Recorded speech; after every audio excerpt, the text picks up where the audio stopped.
unveils a truth where lies abound. Politics, justice, social streams. He molds the chaos into dreams. No silence here, just the sound of change. Boom, ping, ping, rearrange. Boom, ping, ping, the truth takes wing. Milwaukee's voice, let the city sing. Boom, ping, ping, hear the freedom ring. Sherwin's the king or the airwaves king. Through the static, through the noise, he amplifies the people's voice. Boom, ping, ping, like a heartbeat's call. He's got the wisdom to break down walls. Yeah. Da, da, da, da, da, da, da, da, da.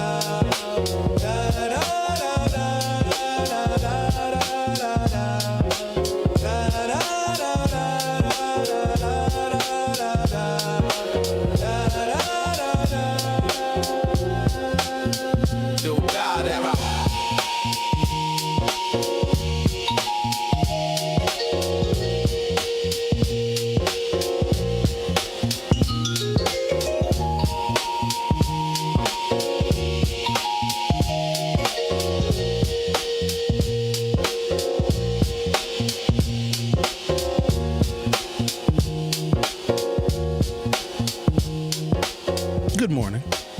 Welcome to the program. Today is Tuesday, February 10th, 2026. I was thinking a little bit about the past because I tend to get a little nostalgic and I compare what used to be to what is, and sometimes I'm just overwhelmed, I'm shocked, I'm astonished by how much every single thing has changed. The way we interact with one another, the jobs that we have, the way we perform all sorts of labors. A lot of things are digitized and electronic and computerized. And of course, we've had a digitized world for some time, but now you add the automation to it, even looking at how we make random purchases. A lot of that stuff has changed. Now, we still have some issues and some problems that automation and digitization can't always solve. The issue of food deserts in the city of Milwaukee is a prevailing issue, and now the mayor has taken this issue a little bit more seriously. It looks like there's some grants that are going to be available to grocery stores. But before we go down that road, I've got so many curiosities about, like, all of a sudden, this is the new issue. And I say that because I'm going to look at a 20-year span.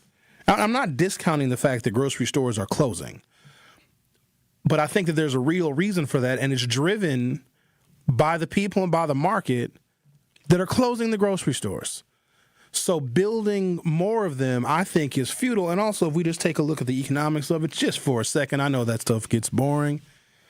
If we don't grow a lot of produce in Wisconsin because, cold, snow, ice, not immigration, but the other kind of ice, the kind that's on the ground.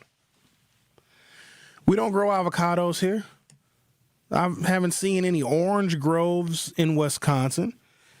And so some of our produce we get from other parts of the United States, but a lot of it we get from other countries, Mexico included, South America, etc., because they have different and longer growing seasons. Well, there's tariffs on all of those countries. So when grocery stores need to make their purchases for inventory, it is a lot more expensive because those products, that produce, as an example, is being purchased from countries in which there are tariffs. So some of the rising costs we're seeing at grocery stores is a direct action of this administration. And, over time, things that are much more expensive fall out of favor with the American consumer. Now you can bargain shop for anything. And people do that. There's also been, I'm going to qualify this stuff and even quantify it if I can, give you guys some real detailed examples. Since COVID, people don't really go out and shop anymore like they used to. And I got details that I want to share with you. So I looked at this 20-year span, right, between, let's say, 1985 and 2005. That's a 20-year span. In 1985, I was 10 years old. In 2005, I was 30. So in that 20-year span, I could count how many times I went to a a mall or some kind of retail outlet, how many times in a week? Several times a week. Think about this now, from 1985 until 2005, most of what I purchased, I went somewhere to buy it. I would go to Bayshore. I would go to Mayfair. Wouldn't really go to Brookfield Square because Brookfield Square is stupid. I would go to Northridge. That's where you purchase stuff. That's where you went to eat. Not to mention, if you look at Northridge as an example, yes, you could go to the mall. There's shops, there's stores and clothing stores and anything that you need. But even in the surrounding area, there were other things to do. But we would go to places to buy whatever it was that we needed. You'd have to plan a shopping trip or even go to the mall, especially as a middle school kid or a high school kid. That was our Twitter. That was our Facebook. We went to physical locations and spent time in places outside of our homes. There were no cell phones back then. There were pay phones. Or you had an answering machine and you got home and you checked your answering machine. There's a whole period of time where if you weren't home, no one knew where you were or if you were ever coming back. When you left the house, you just have to give like a suggestion of when you may be home. Maybe you were home at that time. Maybe you weren't. We'd have to see when you walked in the door. Like, even just that whole concept to me is foreign, because now we know where everyone is all of the time. You can track your friends, which I think is weird. You can track your family members. You can track your spouse. Also weird. If you go to youtube.com or open up your YouTube app from your smartphone or other mobile device, you know we do a poll. This poll may seem, I don't know, maybe a little unrelated to the topic, but I got to know, because you know you got Valentine's Day coming up. Rhea, do you have a Valentine? No. Okay. Gentlemen, you heard that. Rhea doesn't have a Valentine. I want to know if women would date a man that's shorter than they are. There's no wrong answer here. Ladies, if you don't want to date a little short king, you don't got to date a short king.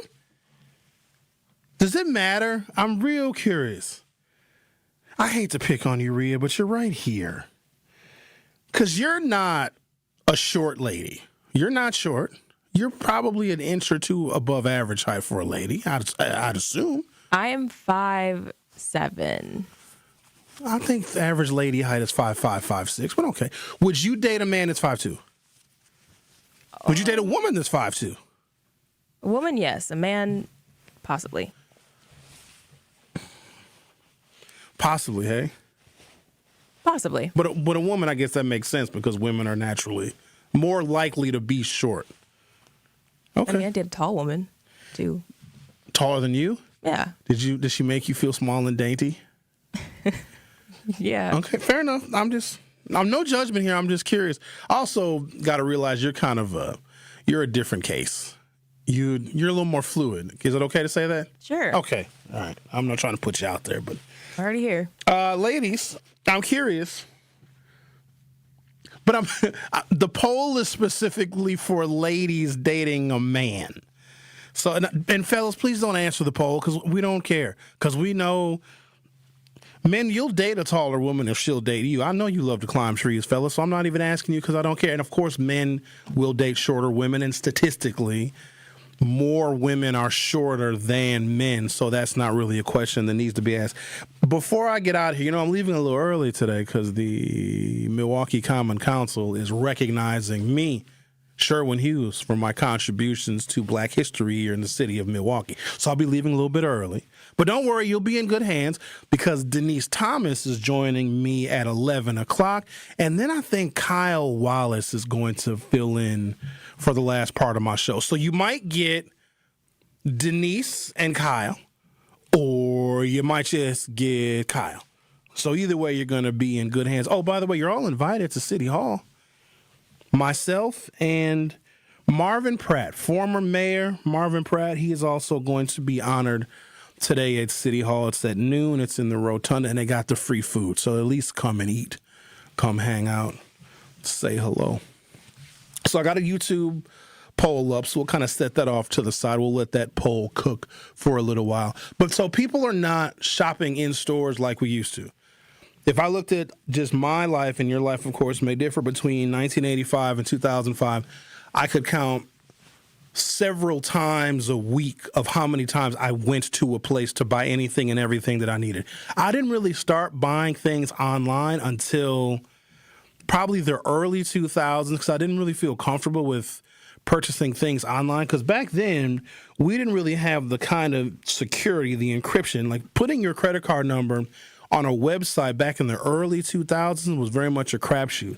But the first time I purchased something online that I can remember or using a website frequently to where I would shop in person less and go to retail outlets less was eBay because you could find rare and unconventional things on eBay. And it wasn't just things that were used. There were starting to be new things that people were selling on eBay. Now, if you fast forward to the COVID-19 pandemic, when a lot of the places that we would go to in person to shop, including the grocery store, they were shuttered or there were such strict rules. I know for a while, a lot of you all didn't want to wear a mask and a lot of you didn't go to grocery stores.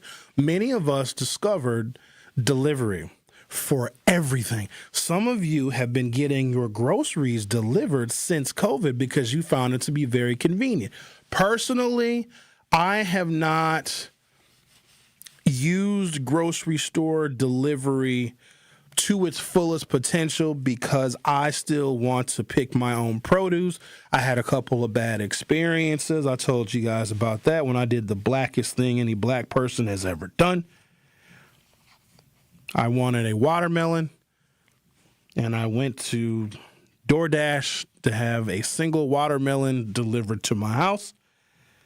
I felt very encouraged because it was an African-American person that was picking out my watermelon. If there's one thing a black person should know how to do, is pick a good watermelon. They picked the worst watermelon ever, and this is when I knew that we're in trouble as a society when black people do not have the innate skill to pick a good watermelon. So because of reasons like that, I would rather be the one selecting my produce. But I know a lot of you have lessened the amount of trips you make to the grocery store. And also, think about this, winter and weather. It's really, really tough, especially when you get home from work. Really, really tough to leave again when it's cold and when it's dark. It is so convenient to use Instacart or to use whatever the service that Amazon has. I can't remember what it's called, their grocery delivery. Most major grocery stores have a delivery component. The Metro Mart has delivery services. And of course, the Meejers in Wauwatosa, they have delivery as well. So with grocery stores that are closing, especially on the north side, I think that is the market saying we are going to have our groceries delivered from other services and are not going in person to these grocery stores. Now, I'm wondering if some of the grocery stores that are closing, I got the details of what the mayor is trying to do, and he gave a grant to a Century grocery store, I believe, on Lisbon. Bad idea, let me tell you why. Because on Lisbon, there are two damn grocery stores 20 blocks away from each other on the same street. Saturation, of course, they're both not going to survive. In an environment where people have a bunch of options of where they can order their food from. And I'm just talking about groceries. Let's say forget groceries altogether. You can just order from the Grubhubs and the Uber Eats and the DoorDashes. That sidesteps the grocery store altogether. And I think that when you combine all of these elements of people being able to shop for their groceries and their produce from these different apps or directly from some of the grocery stores themselves or people utilizing other food delivery services, I don't think that bodes well for old school, old-fashioned, go-to-the-grocery store type of retail outlets. And I think naturally more and more of them are going to close. And I'd like to think that folks who live on the north side are much more connected to technology where they are much more likely to order their food, either prepared meals from one of the apps or order their food from a variety of different grocery stores and actually get in the vehicle, drive somewhere, have to worry about the cold and the snow and parking. It's the mobility issue, too. If you don't have a car, and a lot less of you are going to have cars because of this new reckless driving ordinance, I think it increases the likelihood that people will order their food a variety of different ways instead of frequenting a grocery store. I'm going to take a break, come back, and give you guys a few more details about how retail shopping has changed. We used to go to the mall or go to the store several times a week. It is now, for me, at least going to a mall, I can count on one hand how many times I'll go to a mall in a year. And it's to get like a watch battery or something. The Truth with Sherwin Hughes on 101.7 FM. We'll be right back. The Truth with Sherwin Hughes returns after this on 101.7 The Truth app, and 1017thetruth.com. The award-winning 101.7 The Truth proudly celebrates Black excellence and the most monumental moments in our history. Tune in for Dr. Ken's Trivia, spotlighting powerful facts and moments you need to know. And Tori Lowe's Our Voices, Our Stories, amplifying the youth, perspectives, and lived experiences that define who we are. Celebrating Black excellence, celebrating our history. All month long on 101.7 The Truth. Hi, I'm Vanessa Williams, and I want to share with you the role that diabetes has had in my family. I lost my grandmother at the early age of 64 due to complications with diabetes. She was warm, generous, and a constant encouragement for me to follow my heart. Did you know that African Americans experience chronic kidney disease at a rate that's 25% higher than white Americans? And we're almost 4 times more likely to develop kidney failure. Diabetes and high blood pressure are leading causes of kidney disease, which can result in kidney failure, needing dialysis, or a kidney transplant. The good news is that you have the power to check out how well your kidneys are doing and learn ways to prevent them from failing. So go to your doctor and get yourself checked out. Visit linkbylovetv.org to learn more. Get the facts, get checked, and get healthy. You are listening to The Truth with Sherwin Hughes on 101.7 The Truth app, and 1017thetruth.com.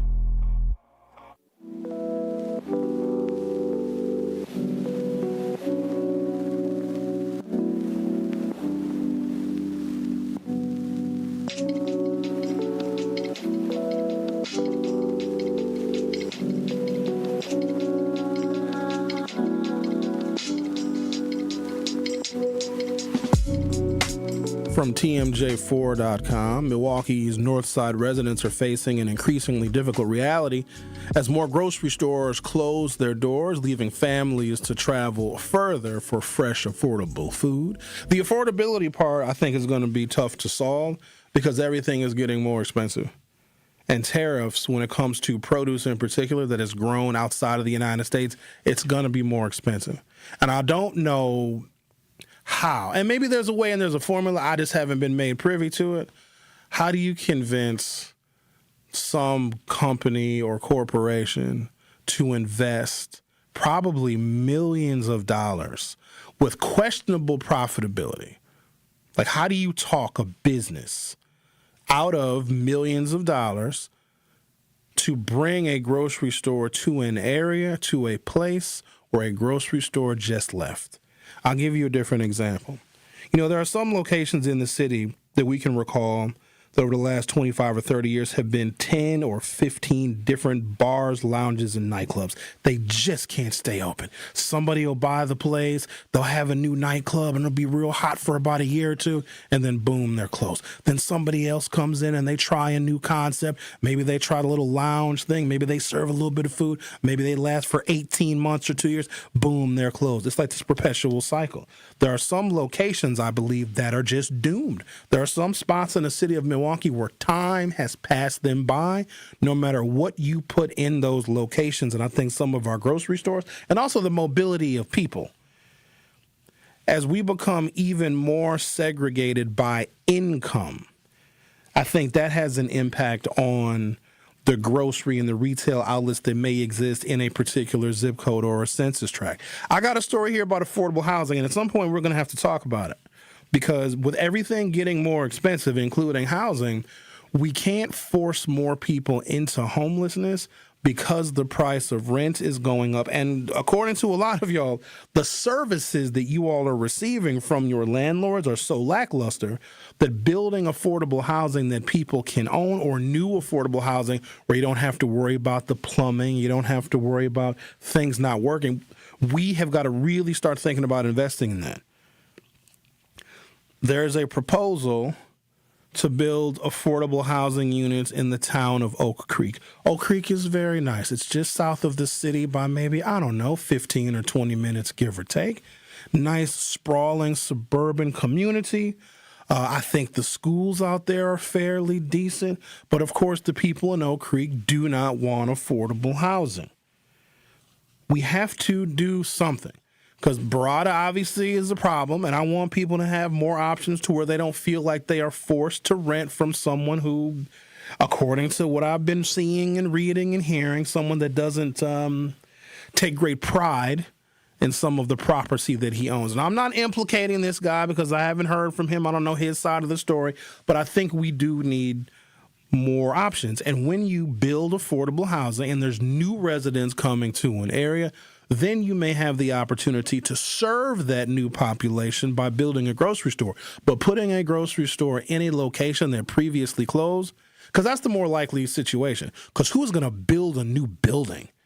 Because that's really going to be expensive for this potential entrepreneur. Even if you're somebody like Kroger that has grocery store chains all over the country, Kroger is even starting to close some of their doors. And if they leave, they probably aren't coming back. Look at the Walmarts that have closed. I don't know if you need as many retail Walmarts if you have Walmart.com, because where your products are shipped from doesn't even have to be the Walmart that is in your area. And plus, maintaining a brick and mortar building, and I want people to appreciate this, it's expensive. And I know a lot of people default to theft. Oh, they're closing all these grocery stores and the Walmarts and the Walgreens and the CVS. They're closing them because of theft. Not necessarily. But if it is because of theft, it's not individual people coming into the store that are stealing. Shrinkage is more likely from employees. Employees are going to steal more. Like the manager is probably going to steal more in a particular day or week than anyone who comes into the store, because the people that come into the store are under heavy surveillance. The manager can get away with anything. Manager can stuff a box of Q-tips down the front of their pants and nobody would even notice. Maybe.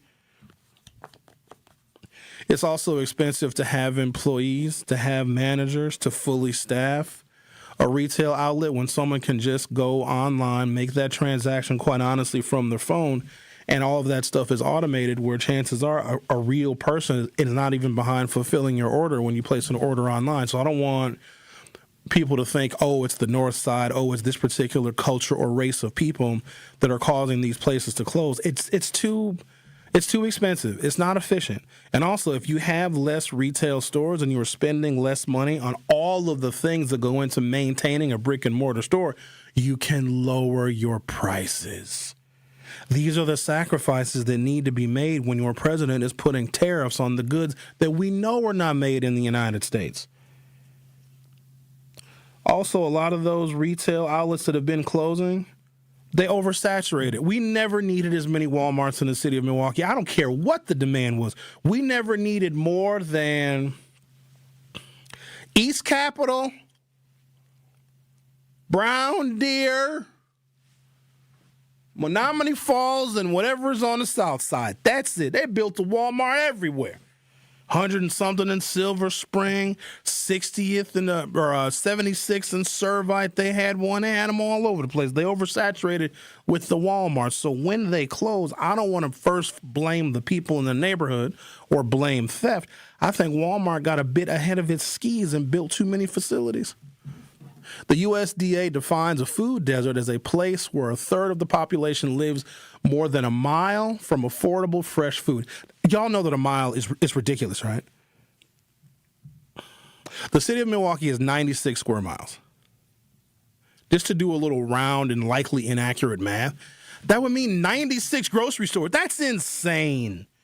I think that radius is too small because I think they're using walking math. Like, oh, if there's no grocery store within a mile of where you live, that's a food desert. Ain't nobody walking to the... Nobody is. Maybe that explains why you see shopping carts that are way far away from where the grocery store is. Because if I have to walk to the grocery store, First of all, if y'all see me walking to and from the grocery store, something went wrong, and you should probably pull over and ask me if I'm okay. But if I have to walk a mile or more with my groceries, I'm stealing a cart, right? Don't you? When you steal a cart, I'm not asking you to implicate yourself, Rhea. Rhea, I'm not going to pick on you today. I'm trying not to, but you're such an easy target. So I think the definition of a food desert is one that is a little bit extreme. It's difficult to expect, especially if you want to live in a nice area where there's a really nice school and you may have all the other amenities. Maybe you're close to the freeway. Maybe you have really nice parks. You have other amenities. Maybe, I don't know, you want to live close to your doctor's office or a hospital. Maybe you want to live close to work. You may have all of these other convenient amenities, but the grocery store is a mile and a half away. I just think that definition is one that is a bit difficult. Quote, "Oh, I hate it," said one North Side shopper who didn't want to share her name. "Now I have to go further out to do my shopping when I used to just run down the street." So this lady didn't want to give her name, but she posed for a picture. And no offense to this lady, she says in her quote, she used to just run down the street. This woman isn't running anywhere. I can just tell she's not. She's not even walking quickly.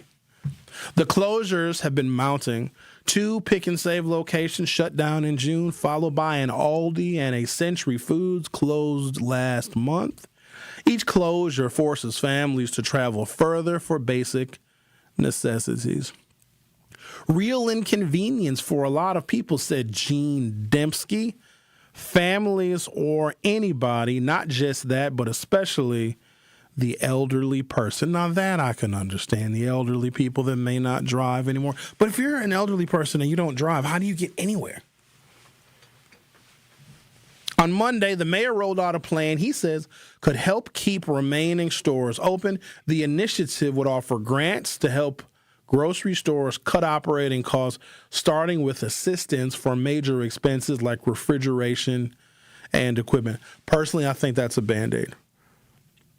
That is a kind of corporate welfare. And I know grocery stores are very important, but we have a whole bunch of other ways in which we can get our food, including getting it delivered to our houses.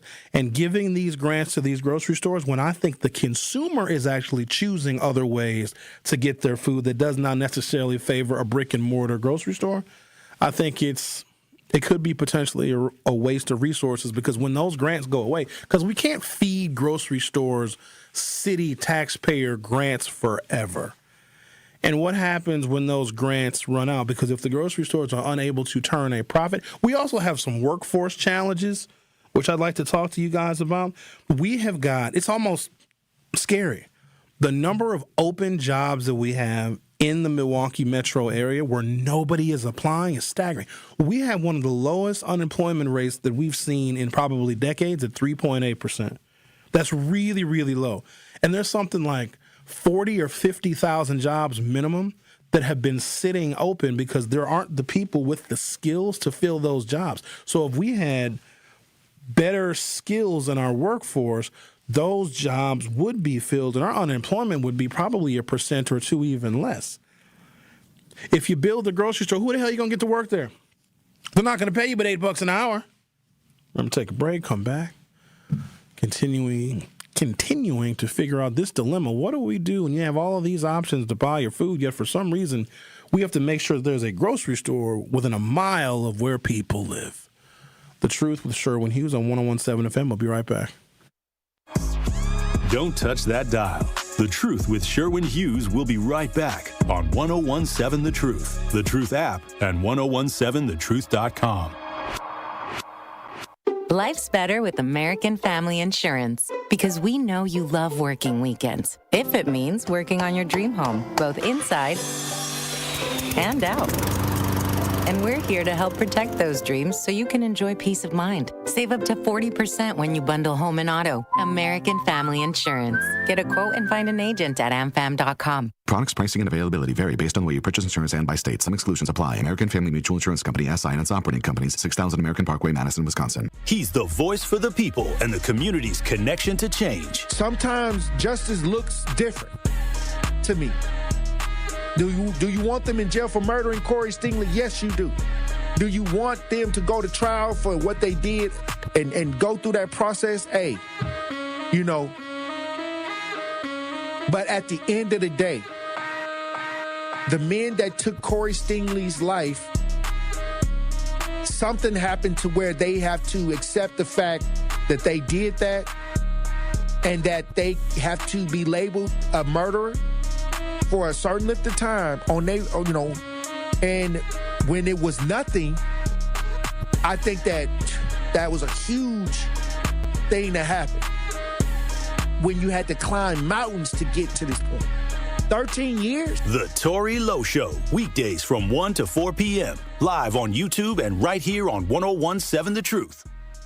People don't realize that glaucoma is one of the leading causes of blindness. Because there are often no early symptoms, nearly half of those with glaucoma may not even know they have it until vision loss has occurred. I was diagnosed with normal tension glaucoma in July of 2020. And what we found out at that point was I had already lost 40% of my sight. And you think it only affects people that are, 75 or older, retired, grandparents, and that's not the reality of it. I didn't think at all glaucoma was going to affect me because I didn't know of anyone that had glaucoma, no one in my family. When you have glaucoma, you can't get back that sight that you lost. And so early detection and treatment is vitally, vitally important. Don't miss life's most beautiful moments. Schedule an eye exam today. National Glaucoma Research, a Bright Focus Foundation program, offers free resources and tips for healthy vision. Learn how to protect your sight at stopglaucoma.org. More of The Truth with Sherwin Hughes is next on 101.7 The Truth, The Truth app, and 101.7thetruth.com.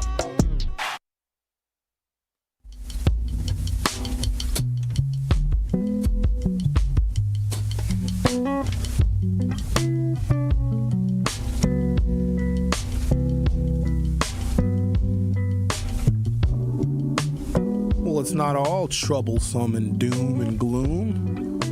Natural Grocers by Vitamin Cottage. Oh, that sounds like a bunch of hippies.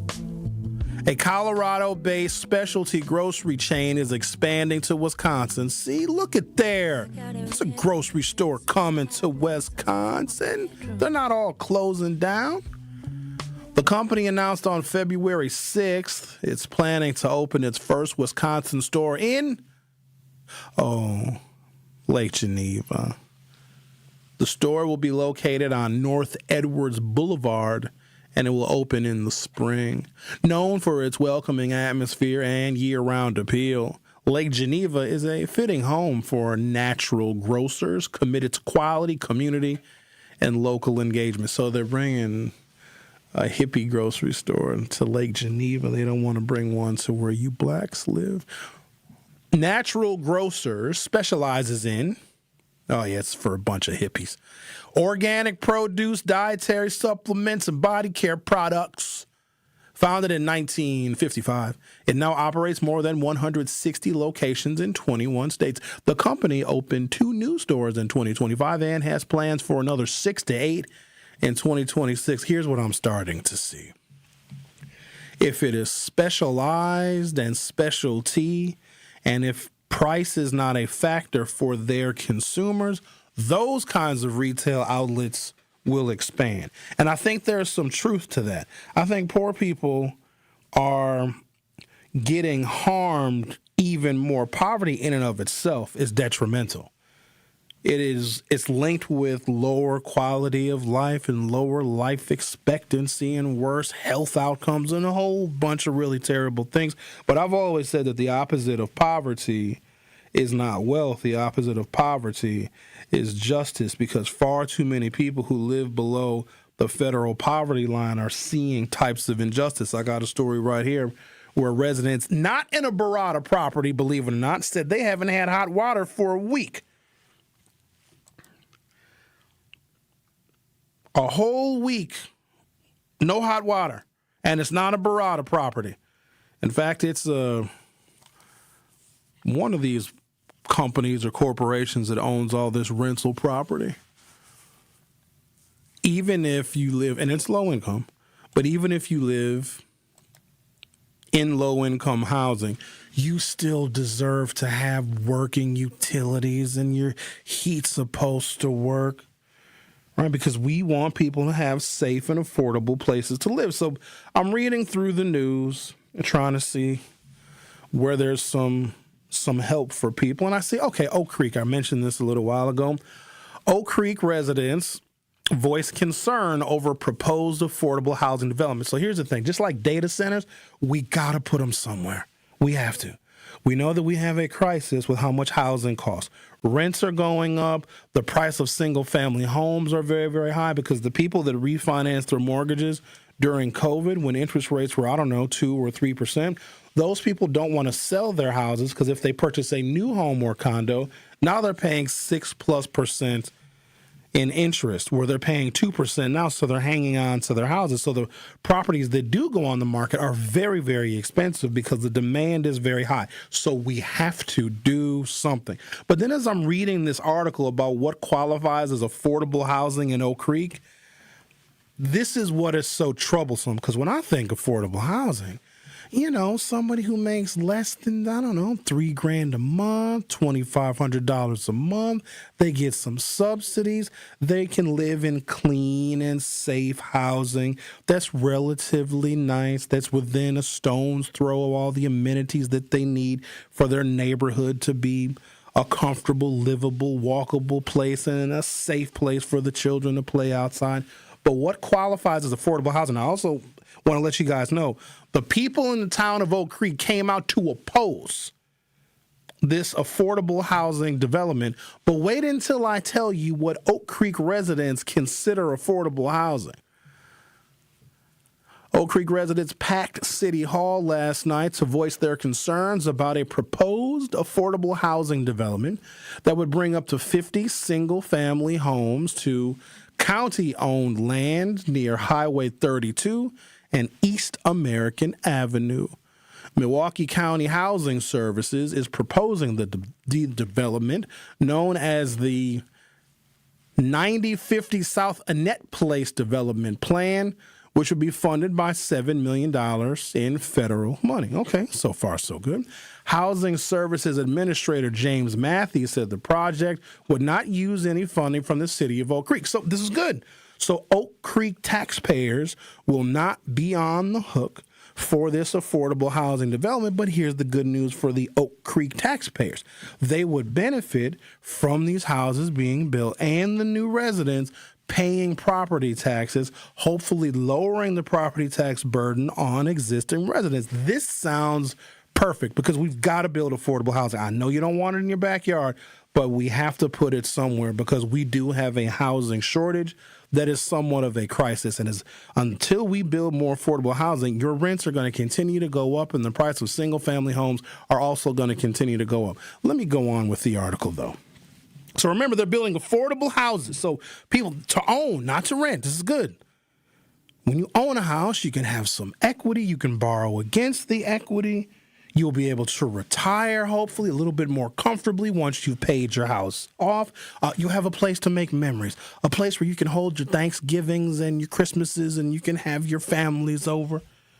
It's a big difference between owning your own property and renting. Everything is just so much better and easier when you own your own property. Don't got to deal with landlords and all that other stuff. Let me continue on and give you the definition of what the people in Oak Creek consider affordable. According to the plan, the homes would be built for immediate home ownership and priced between $225,000 and $250,000. Hang on. $250,000 is not considered affordable housing? You need to make $75,000, $80,000, $90,000 a year to afford affordable housing. But just like this other example of this specialty natural grocery store coming to Lake Geneva, where it is probably going to be priced exceptionally high, the areas that have money and already have wealth, they are getting amenities. So while we are losing grocery stores in areas and neighborhoods where the incomes are lower, this Colorado-based specialty grocery store coming to Lake Geneva is going to be for the well-to-do. And then if we're talking about affordable housing in the town of Oak Creek, affordable housing starts at $225,000 to $250,000. That's affordable housing. That's $225,000 is the low end. So even our definitions of what affordable is have been skewed so much higher. I'm going to take a break, come back.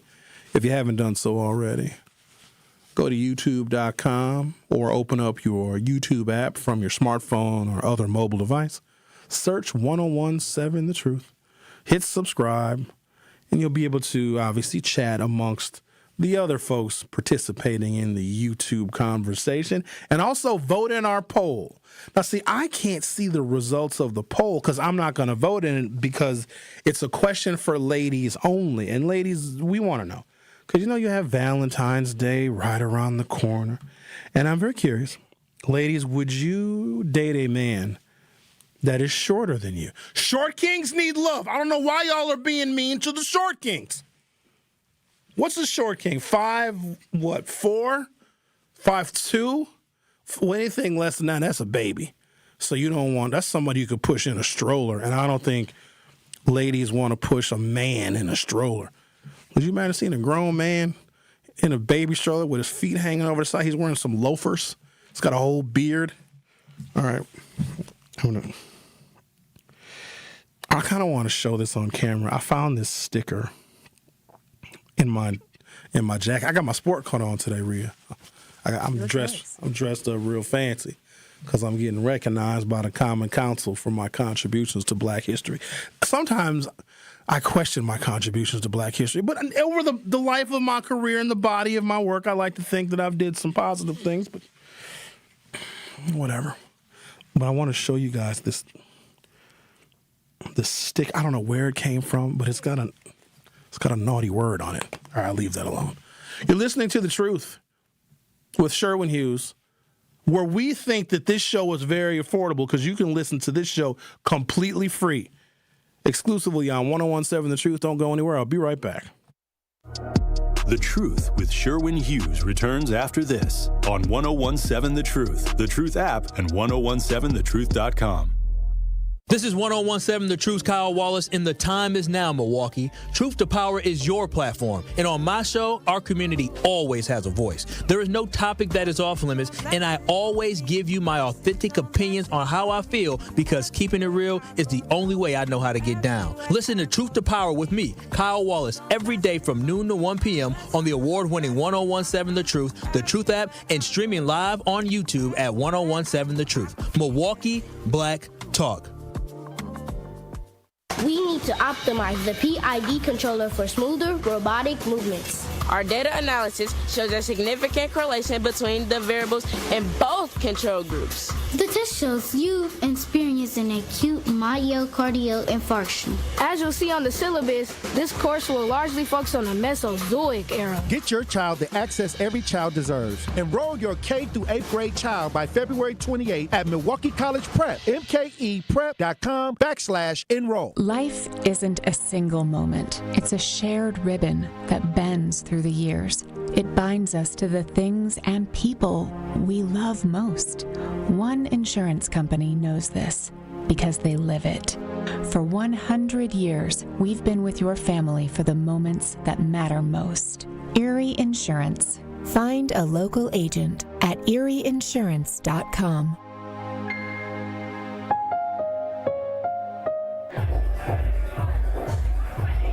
Here's a dose of reality. Driving under the influence of prescription painkillers is just as illegal and just as deadly as driving drunk. In fact, there are nearly 2,000 drug-related crashes every year in Wisconsin. Help prevent drugged driving, and let's achieve 0 preventable deaths on Wisconsin roadways. Driving on pills kills. Sponsored by the Wisconsin Departments of Health Services, Transportation, and Justice.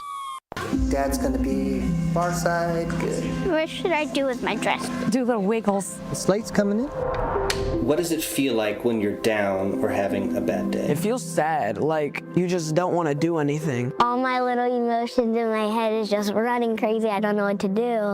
As a teacher or coach, do you ever feel overwhelmed supporting kids' mental health?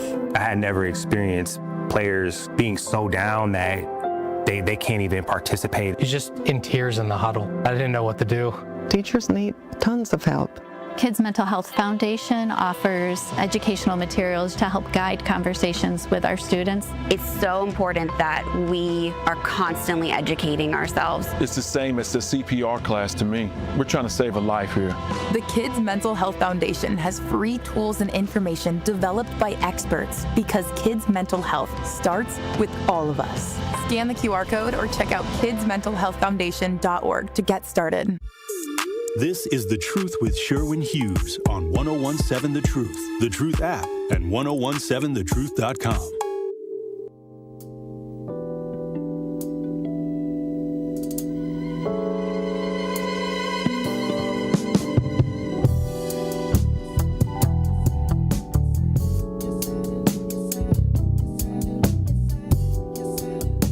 Rhea, how are the Short Kings doing on the YouTube poll?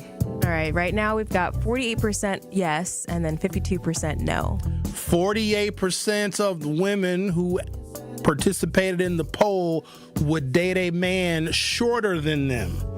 52% would not. Short Kings, you're in there. Now, I bet if he was rich, it wouldn't matter how short he is.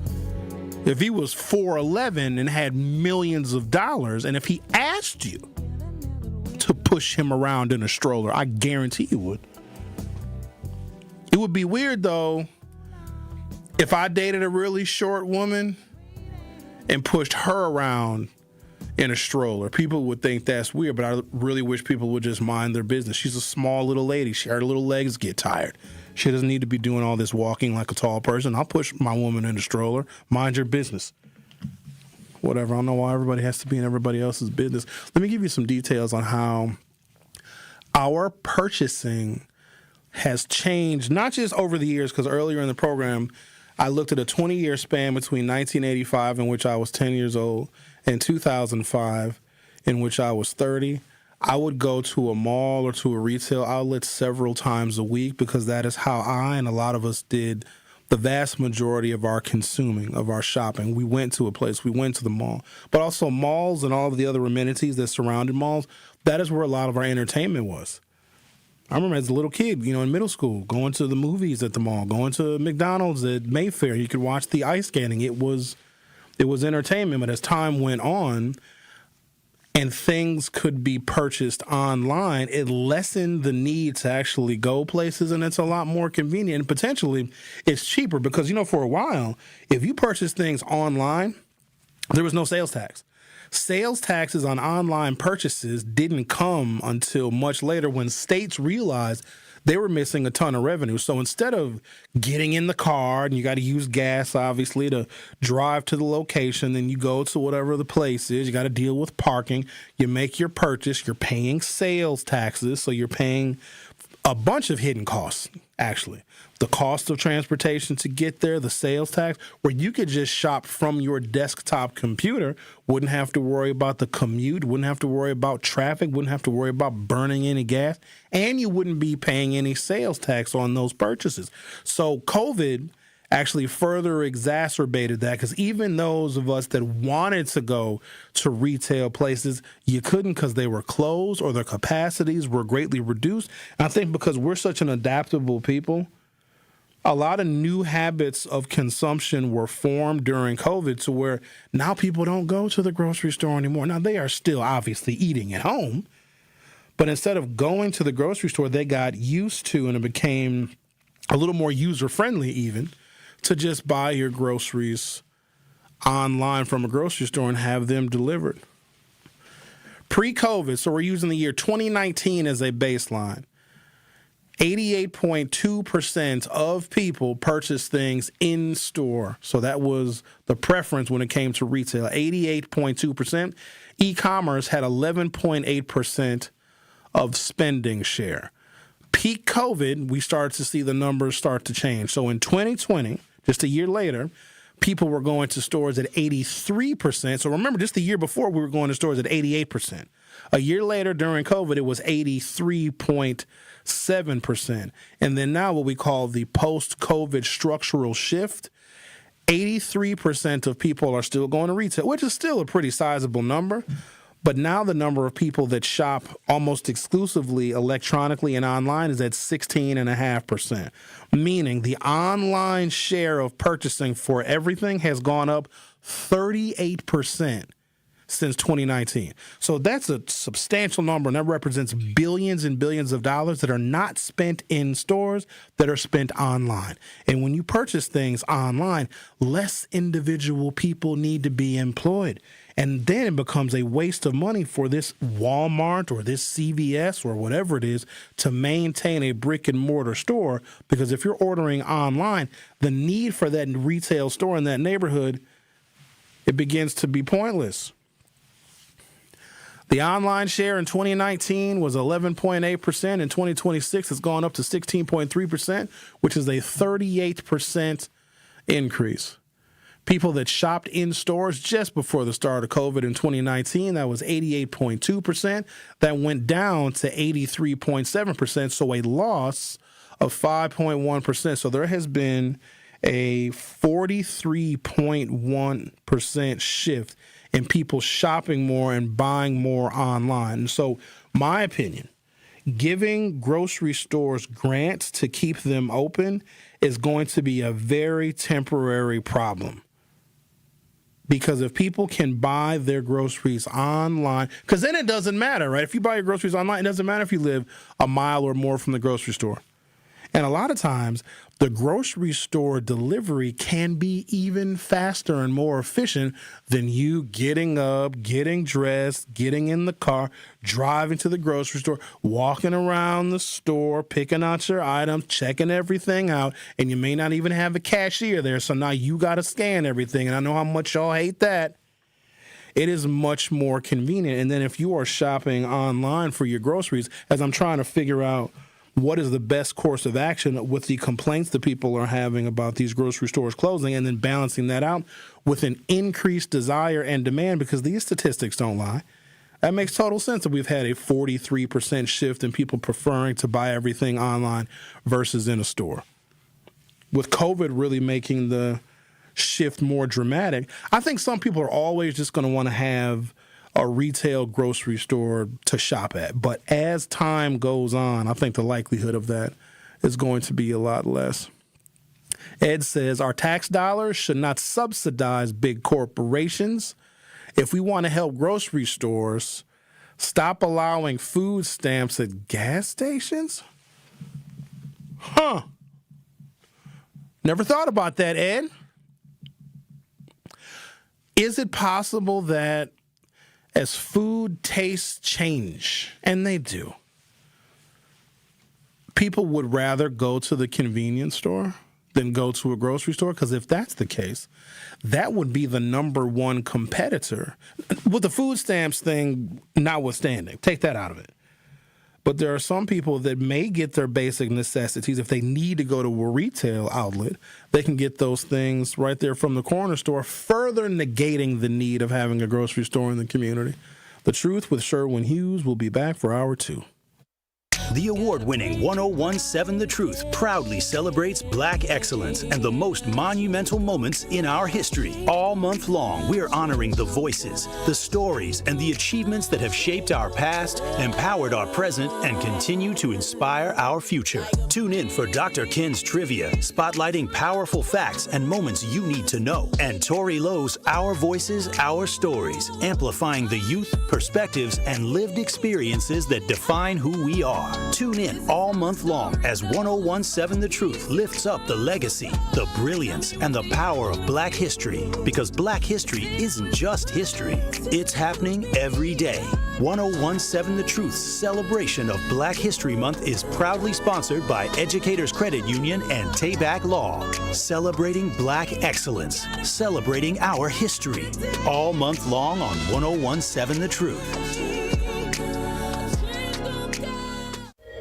In 1987, the Bucks took on the world and changed basketball forever. At stake, basketball supremacy in the United States. Bucks versus the World, narrated by Charlie Behrens, is the new season of Behind the Bucks podcast, presented by Gallagher, your trusted insurance broker and HR and benefits consultant. It's the untold story of the 1987 McDonald's Open, when the Bucks became the first NBA team to face the Soviet Union. Listen now on Bucks.com/plus, the Bucks app, the ESPN Wisconsin app, and wherever you get podcasts. Metastatic breast cancer, or stage 4 breast cancer, happens when cancer spreads beyond the breast to other parts of the body. About 168,000 women are living with it today, with Black women at a higher risk due to various factors. Research has led to treatments that help manage the disease and improve quality of life. The Everyday Counts study explores how nutrition and exercise coaching can support women with metastatic breast cancer. To learn more about the Everyday Counts study in Milwaukee, call 414-955-8819 or email edc@mcw.edu. If you or someone you know has stage 4 breast cancer, please encourage them to call and enroll in this valuable study. Again, call 414-955-8819 or email edc@mcw.edu. I slept in a lot of different rooms, different beds, but none of them really felt like mine. I spent 14 years in foster care, mostly in group homes. And I never had much left because I always had to be ready to move. Why get things if you just have to let them go? There are more than 100,000 children in foster care waiting to be adopted. The Dave Thomas Foundation for Adoption is working to help find them a forever family and a permanent home of their own. Now I have my own room with walls that tell my story. I love hanging out in here. I play dress up with my sisters and I sing and make videos. But the best part? Knowing I'll always have a place to go and a family that loves and supports me. If you have room in your home or your heart, see how you can help at davethomasfoundation.org. Join the movement. Listen to the Tori Lowe Show on 1017 FM, 1510 AM WGKB Waukesha and W269DL Milwaukee, the locally owned Good Karma brand station. It's The Truth with Sherwin Hughes on 1017 The Truth app, and 1017thetruth.com.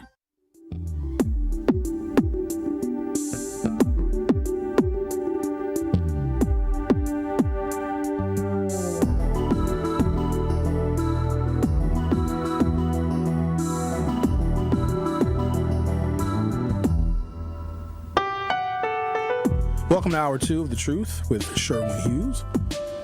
So I'm trying to figure out what the future of the city of Milwaukee is going to look like, because we are a city that is undergoing some change. Certainly in the last couple of decades, we put a lot more emphasis in building and constructing upward, downtown that is, condo developments, very expensive apartments, things that I don't believe will address the shortage of affordable housing. But economically, I get it, because if new buildings and new facilities and new housing is built and constructed downtown, and then if you connect all of these things, including some of the entertainment amenities like the bars and the restaurants and the lounges, if you connect it with its own transportation network, while it is limited, I think the hop does still serve some good for a small number of people.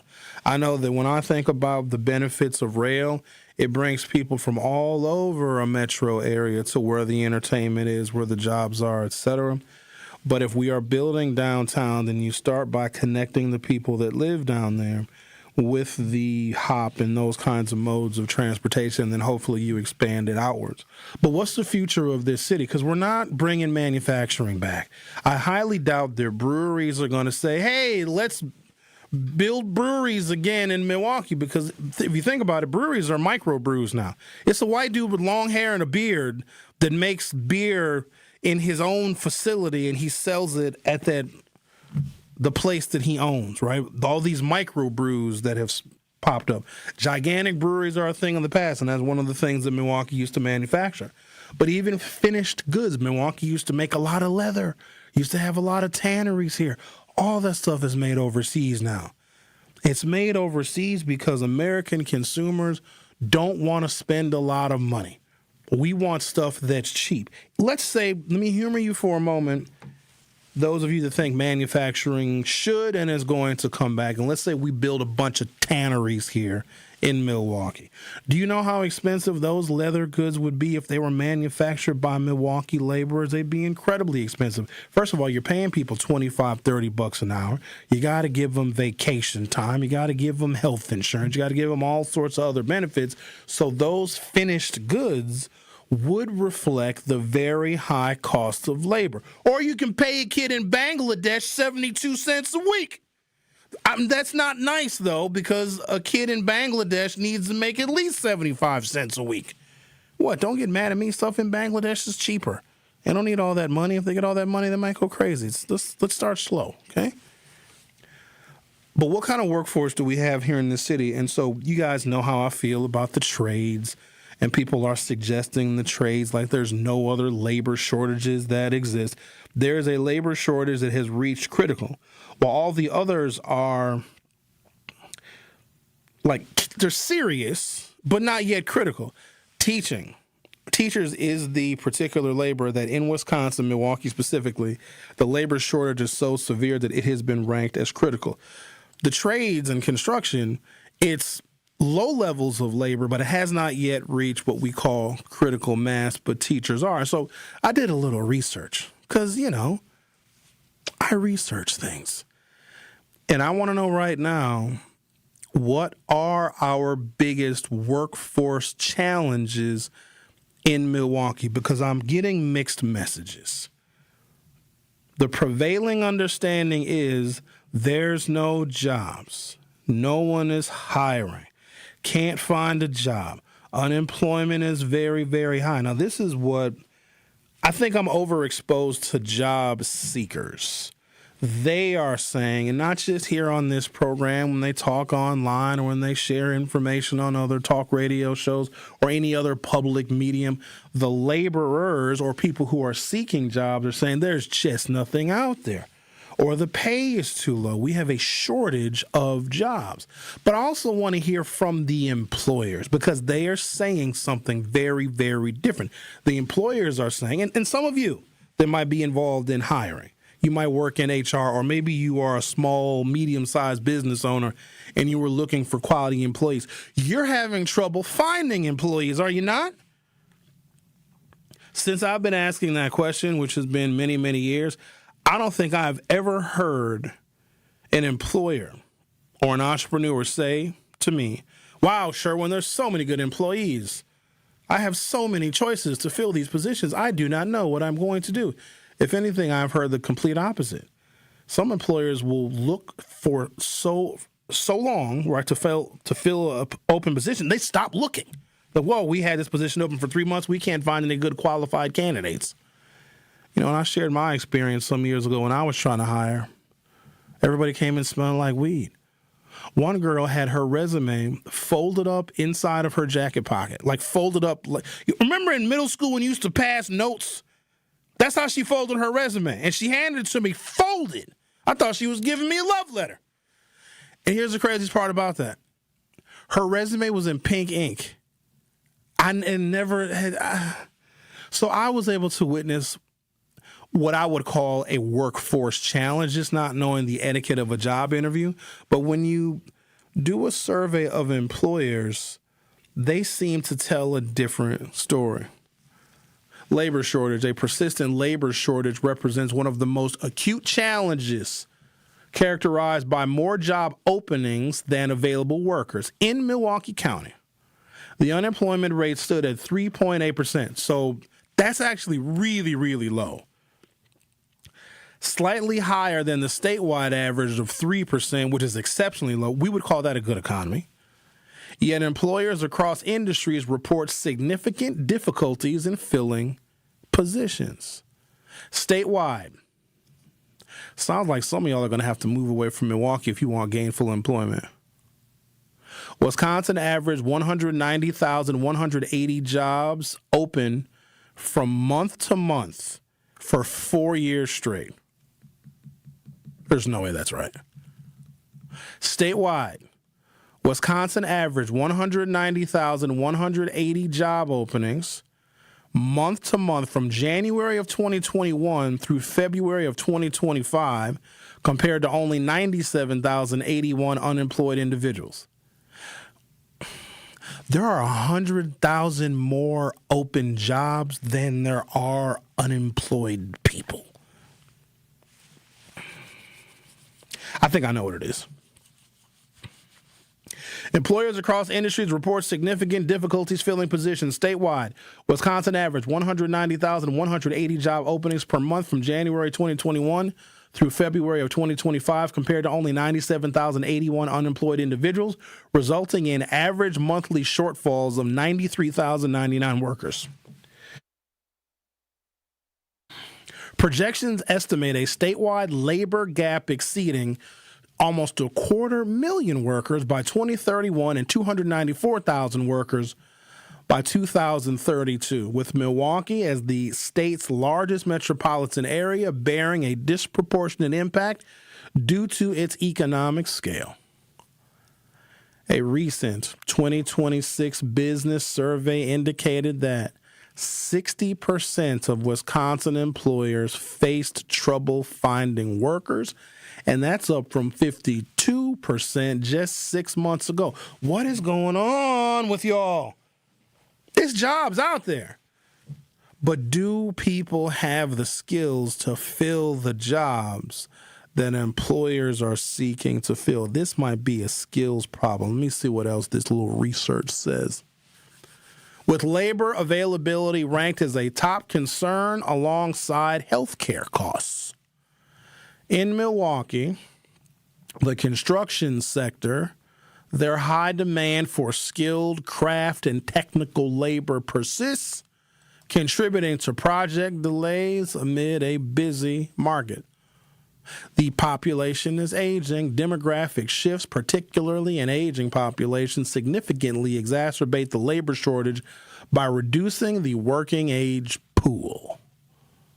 Milwaukee County's population is 937,259 souls, reflecting a 0.2% decline from 2020, with projections indicating a further drop to 851,000 by 2050, a 10% decrease. Where are y'all moving to?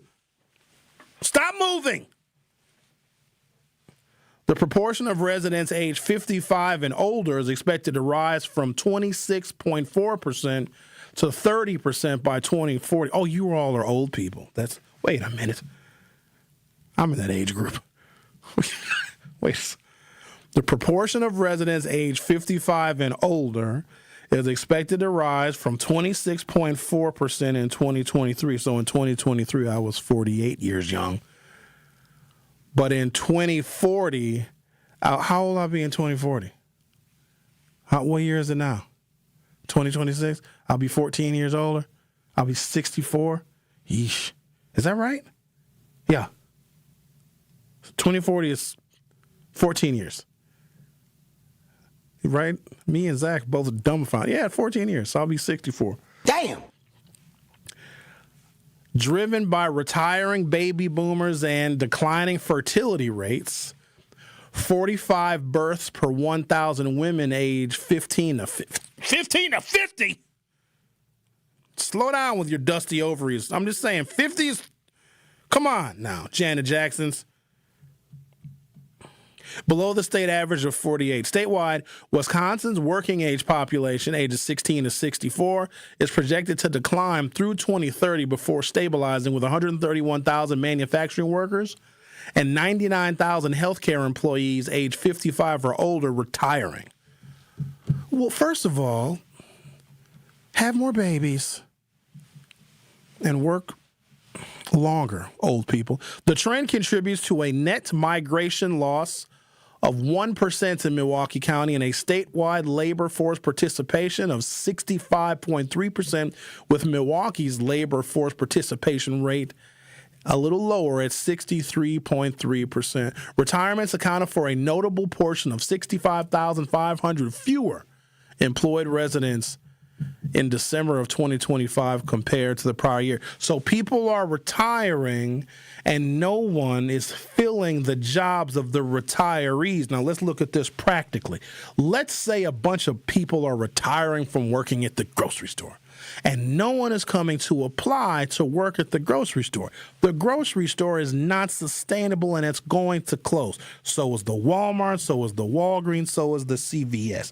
Maybe we are looking at a declining desire to work in industries where there's a large number of retirements. Now I'm just using those examples as random ones, but if the biggest challenge to our workforce in the city and in the state is that people are retiring and no one is filling those jobs that those retirees left, a lot of those locations are simply going to close because what are you going to do? Or you're going to automate more stuff. There used to be 10 cashiers at the grocery store. You would look and see a field of lit up numbers. No waiting on aisle 7. No waiting on aisle 3. Ain't no waiting on aisle 13. There'll be plenty of them open. Now what do you see? Aisle 2. Aisle 11. Aisle 19. The rest are those self-checkouts.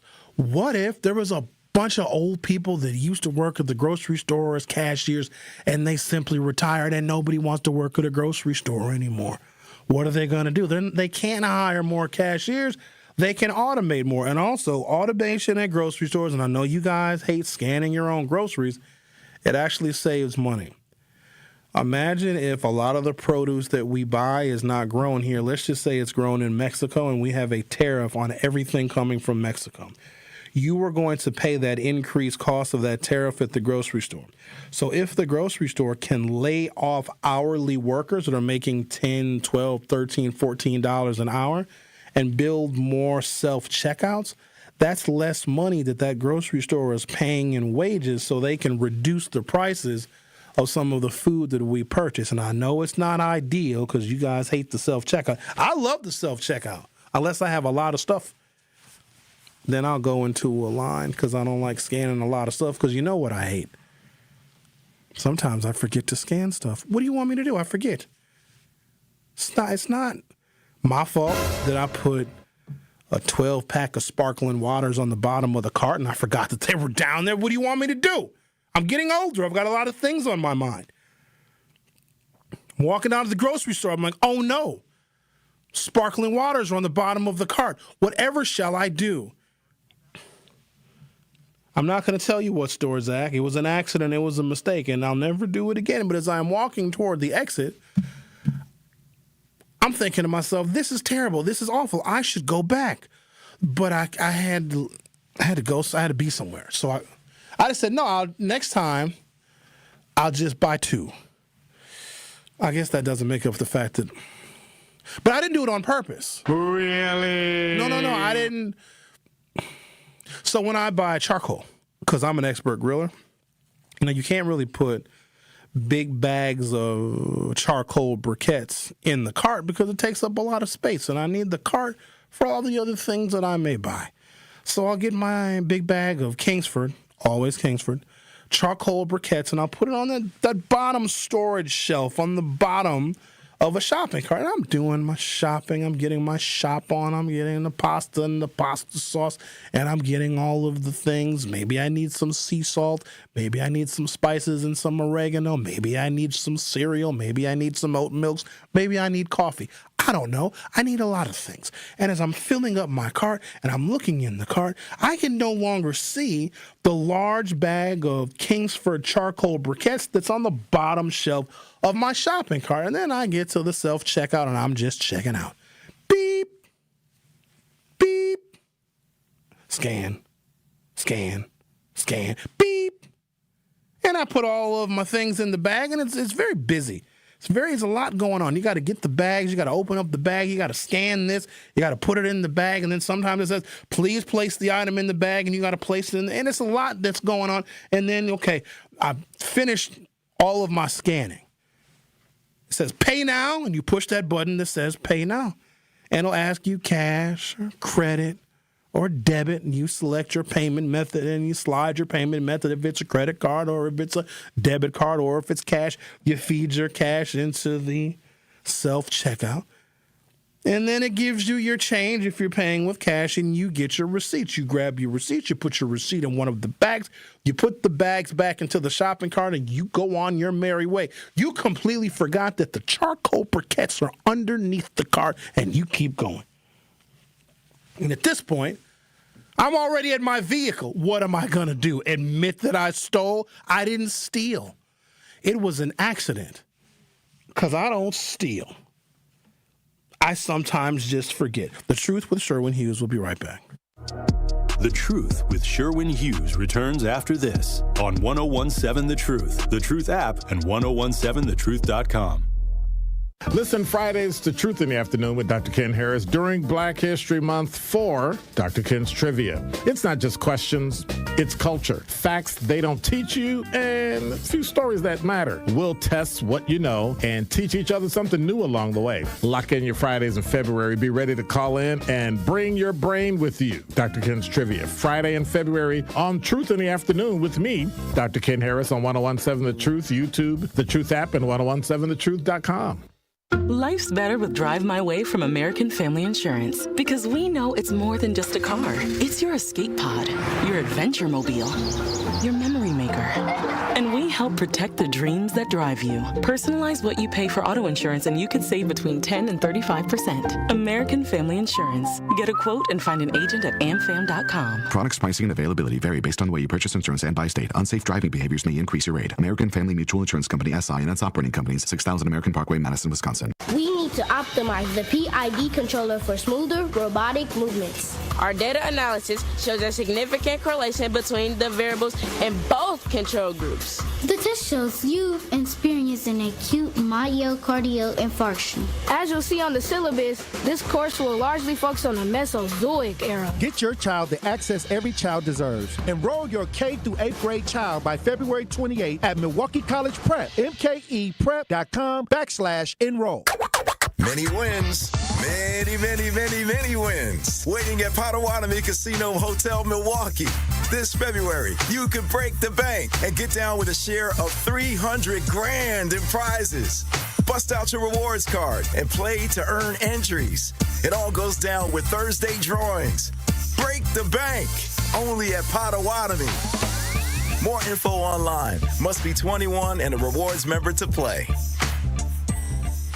Day 1, diagnosis day. The hardest day. The day you hear, I'm sorry, this is a type of blood cancer.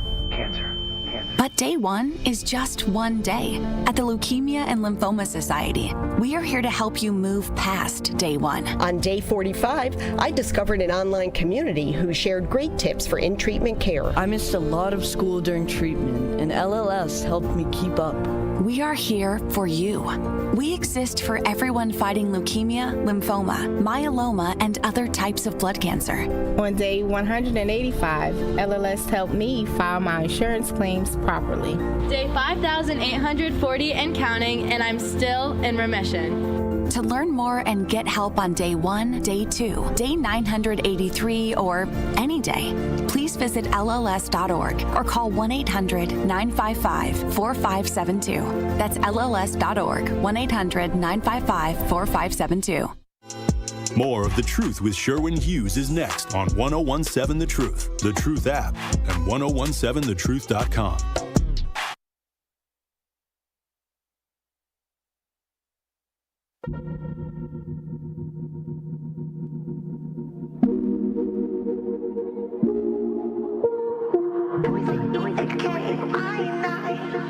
Wait a minute. Oh no. It's my fault. Zach, this performer, her name is Clarissa. She's going to be at Shakers on South 2nd Street on Valentine's Day. Are you trying to Shazam it? Yeah, but what's Shakers? Shakers is it's a cigar bar, But they got a really, really nice rooftop that's open in the summertime. It's really, really slick. I've been to a cigar bar with Dr. Ken once. That's right. Dr. Ken is a cigar smoker. I think he goes to the one, well, there's a couple he goes to. This one is in Walker's Point, and it's not like very big. And I'm wondering how many people are even going to be able to fit. Because I think this artist is going to pack the place because she's advertising all over social media. She's really good. Her name is Clarissa. All right, I got about an hour left before I get out of here, Zach, because I got to go to City Hall and get my recognition. That's why I got my sport coat on, you know what I'm saying? I guess I probably should talk about inadvertently stealing from grocery stores or they're going to rescind my Black History honor. It's not every time. I'm saying that I have forgotten. It is not intentional. Do you think that I go to grocery stores with the intention of forgetting? No, nobody intends to forget. That's why it's called forgetting. You forgot. You ever leave a house and don't have something, you got to go back to the house and get it? Why? Because you forgot. Sometimes we forget. It's just a simple mistake, and I was in a dilemma because I didn't want to go back because if I went, first of all, I'm Black. And even if I realized that I had something on the bottom shelf of the cart, and I went back, they'd be like, we're calling the police on you, N-word. Sit down until the police come. And now I got to run. They would not do that. I don't know what they would do, but I don't want to find out because it's very embarrassing. Like, wait a minute. Aren't you Sherwin Hughes from the radio? You thief. You black thief. Pull out a gun, somebody. He tried to steal a big bag of charcoal briquettes. It makes sense. I bet you were going to go barbecue some ribs and some chicken, Blackie. I don't want to have that interaction. So when I see the charcoal on the bottom shelf or the sparkling waters, because, the sparkling waters can hide. Because if you have things in the cart, you can no longer see what's on the bottom shelf of the cart. Holla if you hear me. I'm not the only one. I think you are.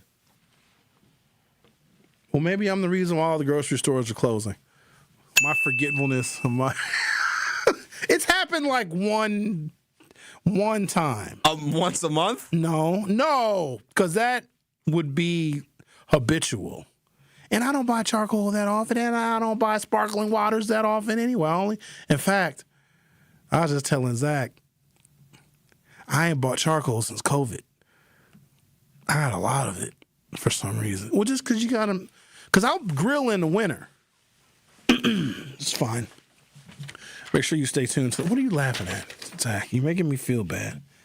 And where's Andrew at today? I don't know. Okay. Make sure you stay tuned to the program because I'm going to give you a chance to win, to be entered to win $5,000 courtesy of Gruber Law Offices. So make sure you stay tuned for the one call that's all Gruber 5K giveaway entry for the day. So I'm trying to figure out what are the workforce challenges in Wisconsin, and why do we have so many open and unfilled jobs? And why do we have so many people that seemingly cannot find a job? So employers are asking for one thing, but potential employees, for some reason, are not meeting the needs of these employers. This is one of those things. While it's kind of a boring issue, I think it bodes well for the future of Milwaukee and the metro area and for Wisconsin if we can figure out our workforce challenges, because this isn't good. Because what we don't want is for large-scale employers to pack up and move out of Wisconsin, to go to where a labor force is more prepared than here. Now, here's another issue that is not noted in this research. The impact of non-citizens. A lot of jobs that Americans honestly don't have the skills nor desire to fill would easily be filled by people who may not be citizens, because for some reason we equate non-citizen and migrant with unskilled. Totally not true. The process to get your citizenship in this country is incredibly arduous, it's very time-consuming, and it's expensive. It is a process that people begin, and they continue with that process until they get to the end of it, which hopefully ends with them being a citizen. But while they're going through that, they are a functioning, contributing member of our society, and in some cases, filling these open positions that Americans don't want. And it's not just low-level stuff either. Sometimes these are highly skilled positions that Americans don't want to do because they've fallen out of favor, or the American appetite for employment may be different than the appetite of someone who is coming to America for a specific opportunity. While not the dominant challenge, given abundant job openings in Wisconsin, perceived or actual lack of opportunities affects specific groups due to low wages, high turnover, and disparities. Jobs with most projected openings statewide, home health aides with 14,150 annual openings, often pay below $35,000 median annually, leading to retention issues and turnover. Wisconsin's minimum wage remains stagnant at $7.25, unchanged for over 10 years, contrasting with neighboring states and contributing to larger wage gaps. The next governor, the next Democratic legislature we get in Madison needs to raise this damn minimum wage because $7.25 is ridiculous. And let me give you another reason why $7.25 is ridiculous. Because they have a plan to build affordable housing in Oak Creek. And we all would agree, we need more affordable housing. We need new construction for individuals who are seeking to get out of renting or stop renting from Barada or living in what we would all consider substandard housing. We need to build new housing. A lot of the housing stock in Milwaukee and surrounding areas is old. Can we agree on that? Problem is, nobody wants affordable housing because they think it's going to bring a bad element.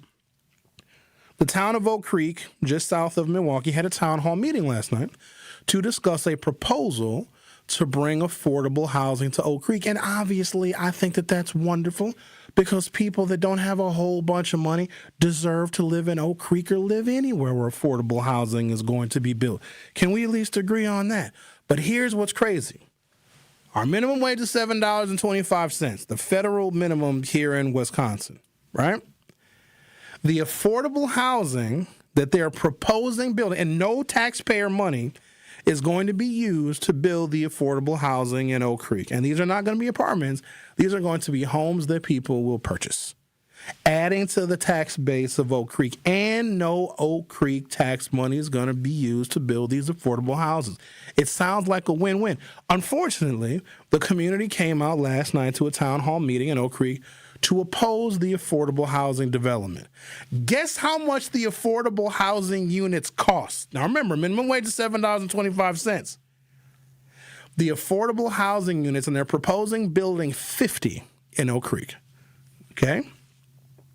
They start at $225,000. And for the people in Oak Creek, if you can afford a $225,000 to $250,000 house, they say you're too poor to live in Oak Creek and they don't want you. Isn't that wild? If somebody said that they were going to build $250,000 houses in my neighborhood, I would help them dig the foundations. According to the plan, the homes would be built for immediate home ownership and priced between $225,000 and $250,000. Deed restrictions would be put in place to ensure long-term affordability after resale, and buyers would be required to complete an application process. Oak Creek residents packed City Hall Monday night to voice their concerns about a proposed affordable housing development that would bring up to 50 single-family homes to county-owned land near Highway 32 and East American Avenue. Here is where I think the mistake was made. The county that owns the land, so the county can do whatever they want. And if the county has federal dollars to build these houses, then the people of Oak Creek be damned. Because technically, if the county owns that land, they can build whatever they want on it. They shouldn't have called it an affordable housing development. Because let's be realistic. Is a $250,000 house affordable? I don't think so. That is something that people aspire to have. So when I think of affordable housing, I think of a cost of a house where someone can go overnight from renting from Barada to moving into one of these houses. There's no way.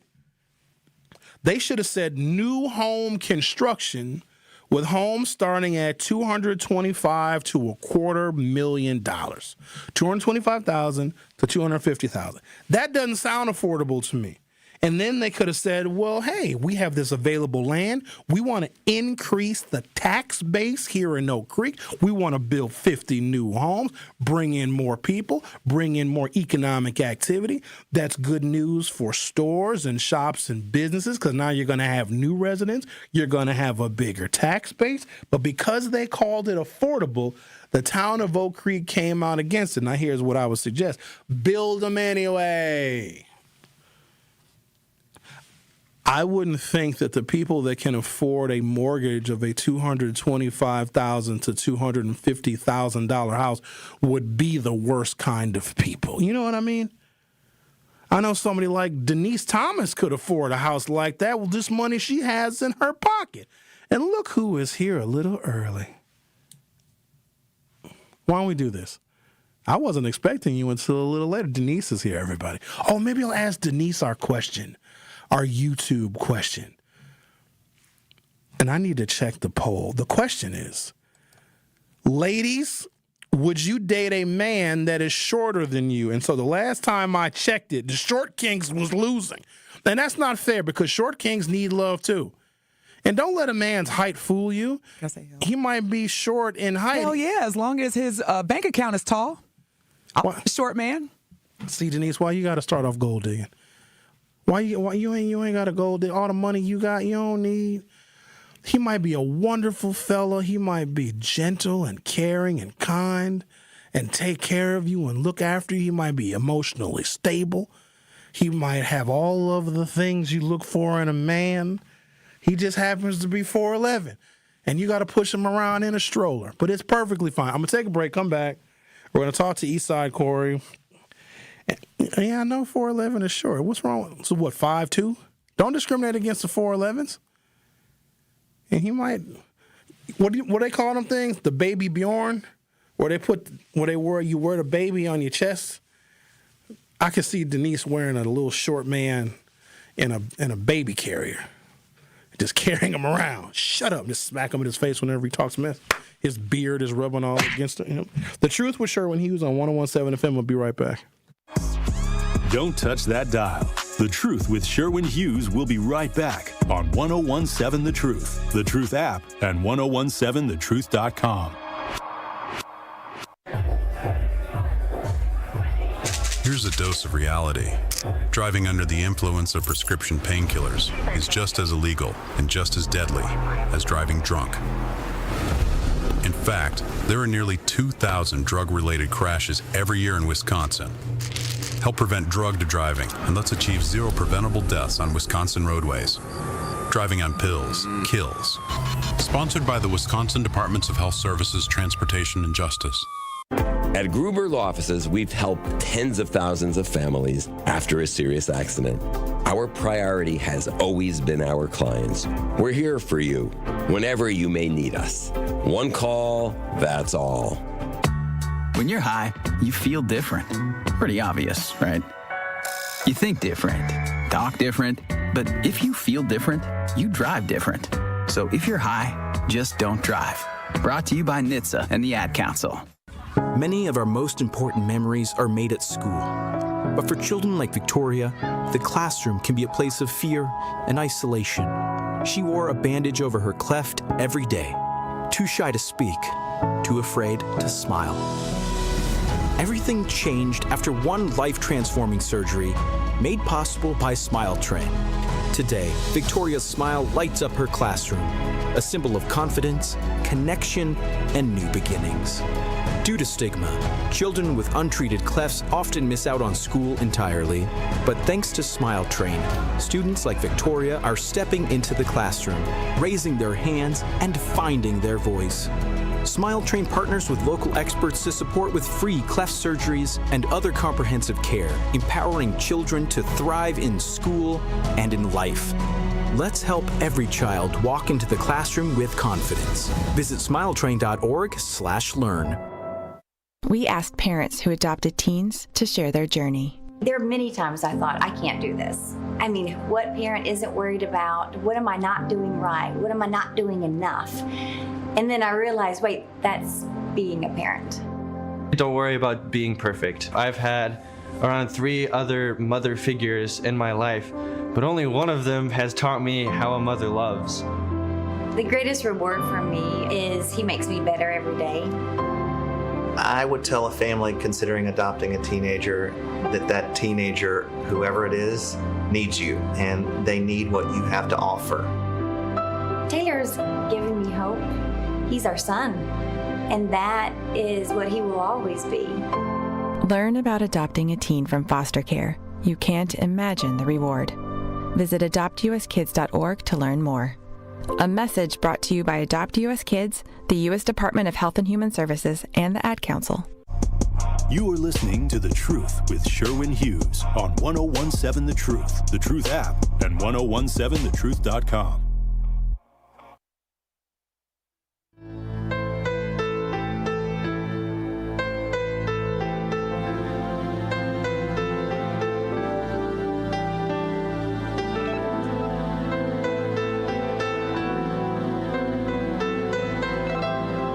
You might have to restart it. All right. Is your microphone on? Zach? Testing, 1, 2. Yeah, it's on. That's crazy that somebody would do that, Denise. Listen, you're a powerful man. There's a lot of people out here. No, it's just some women are just frighteningly insecure that they was somebody I'm not involved with found it necessary to reach out to you and be like, oh, Sherwin did this and did that. Denise, I know you don't care because we know you got men in several different area codes. And I don't even bother you about it. The one time I did get bothered is when you post that picture of that brother with his shirt off. You know I didn't post anything. You know I don't post. So where did I see it, Denise? I showed it to you. Oh, that's even worse. I don't. He was glistening. No. I showed it to you because you asked me. You asked me to show it to you. But yeah, I don't. How did I even know to ask you unless I...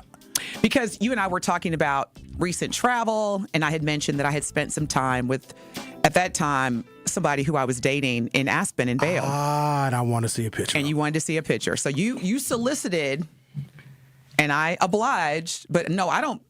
You will never see me post in terms of serious relationships, which he and I weren't in. But could have fooled me. Here's he was the thing. Glistening. He had his shirt off. So here's the thing, Denise. If I'm asking to see what the guy looks like, because I'm curious, you couldn't show me a picture with the brother having a shirt on, or was he shirtless when he was around you all the time? That was a picture you showed me. He ain't got no shirt on, and he was shining and glistening. He was sweating. You couldn't have showed me a picture of the brother wearing a suit or a T-shirt or something? Based on the context of the conversation we were having at the time, these were all things that you asked to see, and I said, okay, and I showed you. I did not ask you to show me a picture of a brother glistening. You didn't ask me to see that explicitly. Muscles rippling. Smile gleaming. He was tall, too. You thought he was an athlete, and I said, see, that's very stereotypical, because if it's a tall, good-looking, successful black man, he got to either be in sports or entertainment, and he's neither. How are you guys doing now? Not. Oh, no. His time expired. Hi, Denise. Welcome back to the program. How have you been? Let me just say this. Congratulations. Thank you. You going to come with me? I wish I could. You didn't invite me. Oh, cut it out. Did you? I invited. Yes or no? Everyone. Did you invite me? I had to invite you. You know I don't take general invitations. That's the first mistake. So had I invited you specifically... 1,000%. But because I didn't... I don't go where I'm not invited. Denise. And matter of fact, that's a lot of the reasons why people live constantly disappointed. Well, how come I wasn't invited? If you weren't invited, you weren't meant to be there, and that's okay. Speaking of rooms, which is my book, go into rooms where people want you there and they light up. If you're not invited, don't get offended. Denise, you make it seem like I intentionally... No, I don't feel that way. And it's not about me. It's about you, Sherwin. You are being so past due, well-deserved, recognized today. I mean, to me... You know, I think it's going to have me stand up and I'm going to nod. I told them I wanted to give a 3-hour speech. They said absolutely not. No, so. I heard Alderman Chambers. He said after 1:30 when the program it's over. But they're also honoring Marvin Pratt, who was the first black mayor. Absolutely. A great trailblazer and a political mentor to many of us. Speaking of political mentors, Eastside Corey, you're on 101.7 The Truth. How are you? Eastside Corey. How can you hear me? Can everyone hear me? Not really. Can y'all hear me? Take us off speaker. Oh. Okay, thank you. I'll call back. Can I do that? I mean, we can hear you. Denise said she can hear you. Go ahead. Okay. Denise, I love you. I miss you. I love you back, and I miss you too. How are you? Shape, honey. They are so male-sided over here. Where's the female energy? Come on. We're getting female energy from you. Well, listen. I'll just say this. Eastside Corey, as much as I love the truth, and I do, because the truth was the first. Can I handle it? Oh, you're just making random gay sounds. What's going on? Can you hear me, Eastside Corey? I hear you clearly. I just want to come to the after party after your award show. Put me on the list. That's a great question. Where's the after party, Sherwin? It's going to be 1:30 in the afternoon. There's not going to be an after party. What does that mean? 1:30. I got other. I still. You're a boss. You're not restricted to standard business hours. Where's the after party? I'll be there. Oh, you go to the after party, but you won't go to the during party. Because first of all, I'm holding the fort down for you, Sherwin, for the last 30 minutes. No, I don't like you being here without me being here. I don't trust you and Kyle on my very coveted microphone. My listeners are very sensitive. Something sweet. You turned it into you don't. Wow, I thought you were going to say I don't want to not be here when you're here. Be careful with my listeners. Okay. Be cautious with them. Okay. I love them so very much. Don't offend them, because when I come back tomorrow, I don't want them saying, "Oh, Denise said this and Denise did that." Why would I offend anyone? I don't wake up with the intention of offending people. It's never the intention. Well, I'm just saying, just be nice. Don't to my start people. none, won't be none. Won't be none. All right. It's as simple as that. It's a mantra I live by. I'm reactive. I reciprocate energy. Eastside Corey, you what you give me. Do you have a question or a comment, or you just wanted to tell Denise you love her? I love you too. I wanted to tell you, Sherwin, I wanted to tell you. No? Yes, what? Oh, I'm sorry. I think you have a wonderful intern program there. Your producers are fantastic. In fact, when they get through you, they're gold. Congratulations. You are the closer. And the GOAT. That is all. Did he just call me intern? I think so. Intern this. Oh, you hung up on. Maybe he doesn't know. I've been here for 5 years. I know that's right. And I just got called an intern? But No, not you, Zach, but to his credit, think about how many producers I've had. I mean, I've had as many producers as we have had show hosts come and go. Wow. As shows. Because we used to have, how many shows have we had here? 7, 8, 10? I've had a lot of producers, mostly women, actually, which I'm proud to say. I got to take a commercial break. Denise, why don't you come with me?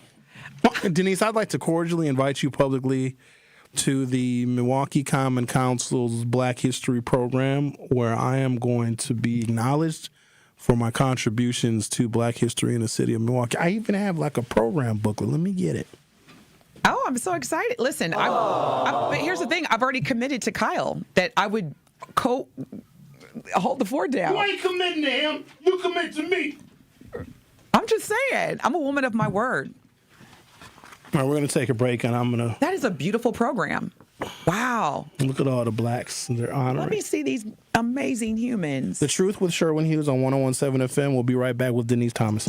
More of The Truth with Sherwin Hughes is next on 101.7 The Truth, The Truth app, and 1017thetruth.com.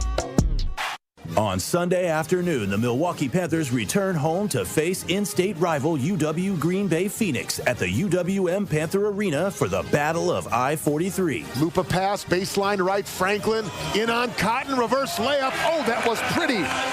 Elam, wrap a pass, left corner, Jackson, trigger three, and he hits it. Scott Warris has the coverage starting at 1:30 p.m. on 1017 The Truth and the Milwaukee Panthers Sports Network from Learfield. Tip-off happens at 2 o'clock. Injured at work, unable to work due to health problems, or denied veteran benefits you're entitled to? Last year, Tayback Law returned over $73 million in wrongfully denied VA and Social Security benefits to people in our communities. Tayback Law celebrates Black History Month by bringing its message to 101.7 The Truth. The team is thrilled to see Milwaukee achieve this exciting new outlet for speaking truth to power. And Tayback Law is always ready to fight for you. Call Tayback for the payback. TaybackAttorneys.com. Life's better with American Family Insurance because we know you love working weekends. If it means working on your dream home, both inside and out. And we're here to help protect those dreams so you can enjoy peace of mind. Save up to 40% when you bundle home and auto. American Family Insurance. Get a quote and find an agent at amfam.com. Products, pricing, and availability vary based on the way you purchase insurance and by state. Some exclusions apply. American Family Mutual Insurance Company, SI, and its operating companies, 6000 American Parkway, Madison, Wisconsin. Good Karma Brands is proud to be an equal opportunity employer, providing equal employment, development, and advancement opportunities to all teammates and applicants. To learn more about careers with us, please send an email to talentacquisition@goodkarmabrands.com. That's talentacquisition@goodkarmabrands.com.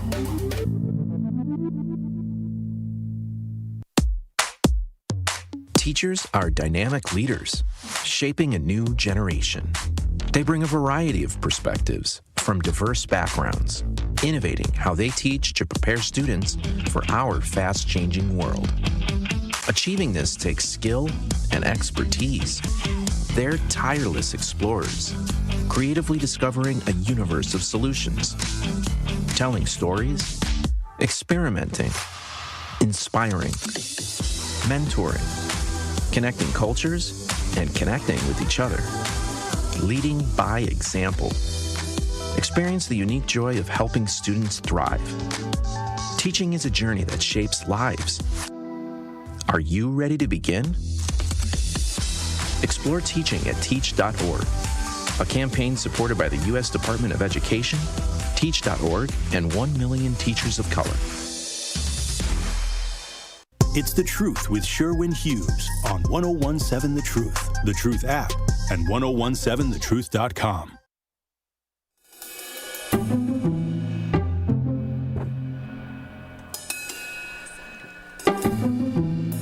I want to ask you about... This is so dope. Congratulations. Seriously. Sherwin, you're so modest about it. You know, the thing about being... I got a reason for my modesty. And I appreciate that. What is the reason? This city still needs so much help that I can't celebrate anything. Because I can't make any of this about me until everybody is happy and content and comfortable.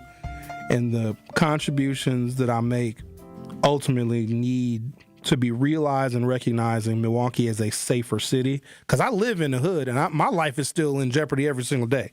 So from that standpoint, maybe I am selfish that I want the city to be safer, so I'm at less risk. But if we still have issues and problems and trouble and violent crime and low property values, then I can't celebrate anything that I've done. But it's nice to be recognized, and I really appreciate it, and especially amongst the company in which I am recognized, because some of these folks are people that I look up to. Mm-hmm. But the fact that we still have so much work to do in the city is just... You know, I would encourage you or invite you to consider that as much as I appreciate your conditions on being recognized and celebrated, think of it from this lens, or consider thinking it from this lens. It's important that we as Black people get comfortable and even anticipate celebrating one another in a public way. Because when I look back and think about the people who I grew up admiring, then resulting in inspiring me to be the person that I am today, it typically was on those types of platforms. The NAACP Image Awards, the Soul Train Awards, the Stellar Awards. And I just think we should make that a routine. Because even though you don't want to make it about you, Sherwin, there's a young Black man, there's a young Black lady, woman, little girl, little boy, who's going to be in that room that's going to say, oh, that's Sherwin Hughes? That's who I hear every day? Or that's who I see? Or that's who my mom and dad listen to? If I can see it, then I can be it. So I definitely appreciate celebrating Black excellence. Not so much from the selfish lens of, yes, I deserve to be recognized, but knowing that Sherwin, because when you pass, then who's going to be the next? There'll never be another Sherwin Hughes. Thank God. But there will be somebody who's going to say, because of Sherwin Hughes, then here I am. Thank you, Denise. So, that was very just something nice. to consider. But you still won't come with me. I've already committed to holding the show down for 30 minutes. You said. And first of all, it's my show. If I decide this show is over at 11:30, everybody leaving the studio. I respect that, and I'll be out. I know, and then we're going to go together. Go to the thing together. I don't want no mess. Don't start none, won't be none. That's what you say. If I go with you and... What? Oh, you talking about... No, don't worry about that. I just can't understand that when... I want to talk about it so bad. Denise, would you date it? Here, let me ask you the poll question, because I don't want to get into that, because it's weird, because whenever I talk about another woman in any capacity, this particular woman goes and finds them on social media and inboxes them. So she does this? Yeah. Oh, which is crazy, because she's just like, go find a dude. It's amazing how women will say, oh, I can have any man I want. No, y'all can't. Y'all can sleep with any man you want, within reason. But that's not the same thing. It's just like she just doesn't want me to be with somebody that's not her. I think the most important question is, why would you say that? I can have any man that I want. Like, what does that do for you? Like, what's the purpose of saying that? I would never say that. You know, there are women that say that. That's what I'm saying. I'm trying to understand, like, what are you gaining? What are you getting from saying I can have any man that I want? Or when women gas other women up, girl, you can have any man that you want to. No, she can't. Stop telling her that. Don't lie to her. Girl, you don't got to deal with him. You can have any man that you want. Well, maybe that was the man that she wanted, and look how it ended up. No one can have any person that they want. You can manipulate anybody you want. You can give money to anybody that you want. You can potentially sleep with, within reason if you have enough money, anybody you want. But to be with and to be happy and married and connected to anybody you want, impossible. You can be with and connected with anyone who will accept you. There's a huge difference. Well, when you have that mindset, you're looking at it like it's a competition. It is. Women are in competition for the greatest man that they can possibly get. It's called hypergamy. You want the best man possible. The richest, the handsomest, the strongest, the best reputation, the best protector, the best provider.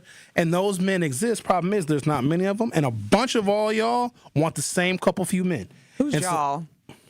Not you, of course. You're content. Very much so. If women want the best they can possibly have, and if they don't want to settle, those men that fit that top criteria exist. The problem is those men have all these other women to choose from. They say something like 10% of the men get 90% of the attention on dating apps.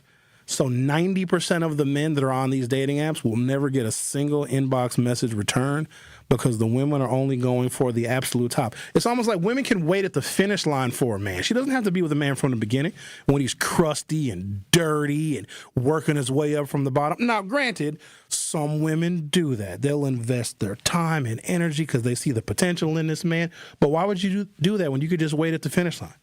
Well, you can just wait by the locker room for when he gets done playing the sports ball game and just throw yourself at him right there. Listen. You can't deny any of it. I can't deny. As I'm embarking on this milestone birthday in, 3 months, I'll be 50. When you get older, and you're single. Because I had a friend of mine, she said this the other day, very distant friend. Can you say it in 20 seconds? I think she forgot who she was talking to, and she was like, yeah, like when you're 50 and you're single, like it was a disease. I was like... It's the best time to be single. We can talk about it when we come back. We will talk about it when we come back. And the book. The only one in the room. Is it still in there? King Zech Alex? Did somebody take it? I think because Andrew, I think he might have taken it home, actually. We'll talk about your book on the other side. The Truth with Sherwin Hughes, featuring an almost 50-year-old and as hot as ever, Denise Thomas will be right back. We got some news for you. Sister Bay really inform Truth Nation what is coming and what they need to do. They need to mark their calendars for Friday, February 20th for the second annual Truth Community Awards. Hosted by Home of Love. And your girl, Bailey Coleman. Talk to me. Celebrating individuals making a real difference in our community. And here's the important part. Tickets are on sale now. Visit 1017thetruthAwards.com to learn more. 5:30 to 8 p.m. at Venue 3. We gonna be there. We gonna be there. We gonna be there. We gonna be there. The Truth Community Awards are presented by Potawatomi Casino Hotel, Gruber Law Offices, Steinhoffels, Milwaukee College Prep, Cousin Subs, Venue 3 at the 3rd Street Market Hall, and the Milwaukee Bucks Foundation. Dad's gonna be far side, good. What should I do with my dress? Do little wiggles. The slate's coming in. What does it feel like when you're down or having a bad day? It feels sad, like you just don't want to do anything. All my little emotions in my head is just running crazy. I don't know what to do. As a teacher or coach, do you ever feel overwhelmed supporting kids' mental health? I had never experienced players being so down that they can't even participate. You're just in tears in the huddle. I didn't know what to do. Teachers need tons of help. Kids Mental Health Foundation offers educational materials to help guide conversations with our students. It's so important that we are constantly educating ourselves. It's the same as the CPR class to me. We're trying to save a life here. The Kids Mental Health Foundation has free tools and information developed by experts because kids' mental health starts with all of us. Scan the QR code or check out kidsmentalhealthfoundation.org to get started. I take care of the kids. And I take care of my dad. I take care of things at work. The groceries, the cleanups, the meltdowns, the doctor's visits, the family events, mealtimes, bedtimes. I take care of all the things everyone else needs. But I haven't made time to take care of what I need. Family caregivers are often overloaded. It can feel overwhelming and exhausting. It's no surprise that millions of caregivers experience symptoms of anxiety and depression every year. But help is available because there may only be one you, but you don't have to do it alone. Head to mentalhealthcareworks.org. That's mentalhealthcareworks.org to learn how to get the support you deserve, because mental health care works when you make the call. If you're experiencing a mental health crisis or thoughts of suicide, dial 988, a message from the American Psychiatric Association Foundation. Listen to the man who tells you exactly how he sees it. The Truth in the Afternoon with Dr. Ken Harris every weekday from 4 p.m. to 6 p.m. on 101.7 FM, 1510 AM WGKB Waukesha and W269DL Milwaukee, a locally owned Good Karma brand station. This is The Truth with Sherwin Hughes on 101.7 The Truth, The Truth app, and 1017thetruth.com.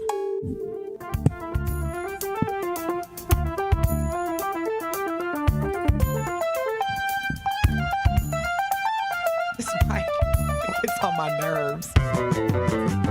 Keep drooping on you. You might need some Viagra. It might keep drooping. Boing, boing, boing. Welcome to Hour 3 of The Truth with me. Y'all are nuts. Sherwin Hughes and Denise Thomas. Denise, we want to talk about your book, but also you said something really insightful about how some people look at men and women of a certain age, and when they find out a person is a certain age and they are single, they treat it like it's a deficiency. Or even, I could feel like it's like if I say I'm 50 and single, like you need sympathy, like something is wrong, you must be sad all the time. I think people know better, because most people that are 50, especially if you're in a tired relationship that has outlived its usefulness, the jealousy that people will have of someone who doesn't have those kind of attachments comes out as pure hatred. And they have to try and make us feel less about ourselves because they feel so miserable in their jail cells of their confined relationships. Now, this is not everybody. Some people are living their best lives with their significant others, and I love that for them. But then there are others of us that our cups are so full that another person, the wrong marriage, the wrong relationship will bring us down. It'll harm us. It'll hurt us. It'll take away our money. It'll take away our autonomy. It'll take away our identity. And I'm going to choose me every time when it comes to that, Denise. I'd rather choose me As you should. than be with someone who's going to take away from me. Listen, everything that you just said, I fully underscore. It's interesting, though, with women, because as I was saying before we went to break, I had a friend who I don't speak with on a regular basis. As a matter of fact, this was the first time that she and I had a conversation, probably about 6 years. And she's been married for like probably 30 years. And she said something to the effect of, yeah, you know, she 50 and single. And I was like, see, here we go. Society, especially with women, it's not even about black, or it has nothing to do with race, but society has conditioned people to believe that if you are at a certain point in your life, age-wise, and you are single, there's something wrong with you, like fundamentally wrong with you. And I'm like, make it make sense, because here's the thing. When I was in my 20s and 30s, being raised by, you know, two traditional parents who've been married now for 58 years, you know, I thought about that too. I never saw my parents fight. I know they did now as an adult, but they sheltered me. They really did. And not in they didn't do it intentionally to hurt me, but because of that, I dated and attracted a lot of broken men, because I was broken when it came to, especially having my first child at 18. See, once you have a child at a young age, you develop a codependency, especially when there's the absentee parent, which both of my children, both of their fathers were absent. And so during that time of where I'm supposed to really be getting to know myself and attracting the type of man that's compatible with who I am, see, I didn't go through that. And that's my fault, because I chose to, and I'm not punishing myself, I'm just going through the roadmap here. And so ultimately, by the time when I got to 40, that decade was repair. That decade was reflect. That decade was, man, I really got to work on me. Because if you constantly attract a narcissist man, I love how these terms get thrown out. If you date people who you think are narcissists or arrogant or conceited, you need to look in the mirror, because you attract who you are. And so I had to take a decade of just like not dating. But at the same time, I don't get to punish or talk about those that aren't dating or are married. To each his own. So when people like say, oh, like this is what I love. Well, you know, she can't keep a man. She can't get a man. She can't keep a man. You know nothing about me. You don't know what I do. You take it personal when people say those are miserable people most of the time. I don't take it personal, because if I took it personal, then I would respond. But what I'm saying is that we as a society need to understand that. And I told my parents the same thing, because they're like, every time you come home for the holidays, Mom's like, where's Sherwin? No, seriously, my family, they're like, these are people who were brought up during the Leave It to Beaver, and listen, it's no longer the same. And it's changing with younger generations. Like, they are not getting married. They are not having children. That's why we have a decreasing population, because I think that this younger generation, millennials are probably the last of them, but alphas and Gen Zs, they're prolonging marriage or not getting married at all, because they have seen multiple generations of marriage just failing. And people want to accomplish all these things individually. To the extent a partner can help you, great. But a lot of times a partner can slow you down, because it is almost impossible for two completely different human beings that, even if you grew up similarly, you're still separate, for those two people to grow together. Somebody's going to grow in a different direction. They're going to grow at a different pace, and it is impossible. Now, you can respect your partner's growth, but what also is realistic is you will outgrow that person, because whoever you were when you met them, you're not going to be that same person 20 years later.